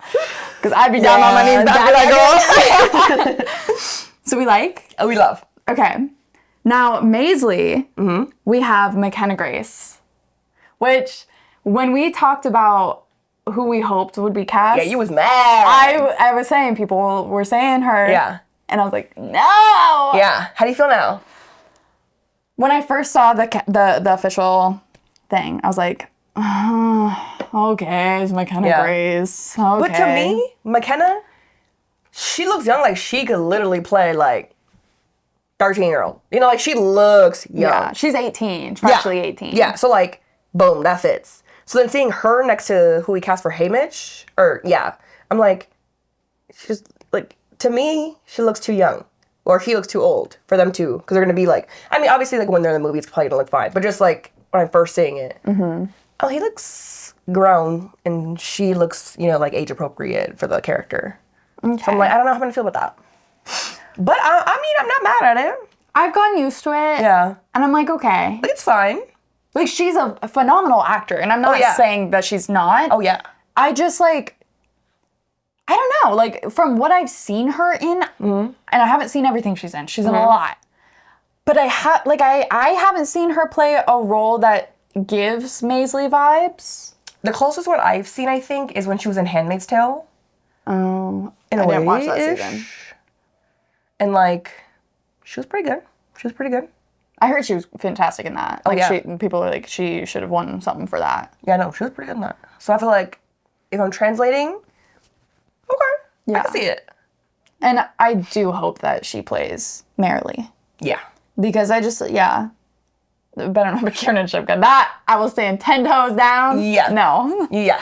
I don't want that. Right. Because then that would be, like, not age appropriate at all. That'd be weird. It'd be weird. Supposed to be twins. But you're okay with it? You like Yeah. it? So I feel like it's on the mark with Haymitch. Like, yeah, cool. I just love Leonard Duff. Love that. Them two, cool. Okay. This one I love. So we have This one I love. Plutarch, Jesse Plemons. That's my guy. That's my boy. Yeah. When about I him. saw, because there were like rumors about, oh, like these people are in talks for this character, and they said Jesse Plemons, and I was like, okay. Yes, Plutarch. They look so much alike. Yes. Like, if it couldn't have been the Nepo baby son, Right? This is the This is next great. best one. he is a little bit older, Don't care. Well, how old are you supposed to be in like this? in his 20s. He's fine. He's fine with this one. I wonder, because I know that he has gone through like different weight shifts of like for specific roles. So I wonder if they're gonna ask him to like look a certain way, because who was the original actor who played Plutarch in Seymour I see his Hoffman? face. Philip Seymour Hoffman. He was a little bit like heavier, not like, you know, but so I'm curious if like they want to try to make him look as similar as possible. They're gonna be like, hey, maybe put on a little bit of weight. Nah. Do you think they're gonna ask anything? I think it's been like from when we see actual Plutarch to Jesse's playing him, a lot of time has passed. He's gonna be a kid to a grown. So I don't think like you're just gonna be whatever. just be whatever. Okay. Yeah. I love that. I love that too. Oh my gosh. So that was all the official casting that's come out as we're As of filming right this. now for us. Yeah. But we'll definitely make a separate video once all the casting has come out. We'll give you our reactions. I'm so excited. I'm so excited. I'm so nervous. I'm really happy with the casting though. So far, absolutely. So far. Yeah. Yeah. So I've seen, so with Jesse Plemons, Oh boy. they were also talking about Ralph Fiennes. Is that how you say his last name? Ralph Fiennes? He played Voldemort. Oh. Him in talks to play Snow. Yes. I like that. Yeah. I think. 'Cause I think I should have saw a picture of like ballad him. Yeah, Him with, and and I think I like that progression. Yeah. I didn't think it was too bad. I think that was cool. apparently he's not a good guy. Not like he's not a good guy, but like apparently he's on the wrong side of history in our POVs when it comes to like certain rights and stuff. Yeah, I didn't do too much research into it, but when people were talking about this From casting, what you saw. people were like, "Oh, like no, we shouldn't support him." Like, so something to like look up. Yeah. I haven't done my due diligence quite yet, Yeah. but Okay. so I still hope that it's Nepo baby season over here with him. I would love if it was Nepo. So I want Kiefer Sutherland. Yeah. I hope, but like if it's Ralph, like we know he can make a really good bad guy. For sure. So I wouldn't be too mad at that. I'm still hoping my girl Effie. I think it's gonna be Elle. I think so. Yeah. Because I think that she was also one that was like, oh, she's in talks to play. So I think it's gonna be Elle. crossed. So I'm so excited for that too. I'm loving this cast. I know. So look out for whenever we put out our future video on all the casting, what's come out and our thoughts on it. Also watching the fan film. Yes. So we'll be watching the fan film by Mainstay Pro that we've talked about a couple times throughout these. And we'll give you our little reactions to that. Like what we hope to see, what they got right, like what Maybe, they're like, gonna bring in. Actually watch along with us. on Yeah, that. yeah. Yeah, like live reactions. We're not quite sure. Yeah. But I'm excited. I'm so excited. It's good. I'm Yeah. so surprised you never saw it. I know. All right. Let us Wow. know what you rated this because I'm curious. Where do you think it lands in Your Hunger Games universe ranking? Because I'm still sticking to this as, to me, number one. number one. And then Catching Fire. Very close. But I understand people are like, no, Catching Fire is Yeah. top tier. I get it. Yeah. Maybe in a year or two, I'll change my mind. But right now, this got me good. I'm gonna have to reevaluate everything and really see because this one was really good. I know I'm like, I need to do a reread. Yeah. But I'm like reading 5 million other books right Yeah, now. so it'll come around. it'll come around. Yeah. All right. Thank you for reading along with us. It's been a freaking journey. Yeah. I'm glad y'all have been here with us. We'll see you in the next one, huh? All right, bye guys. Bye.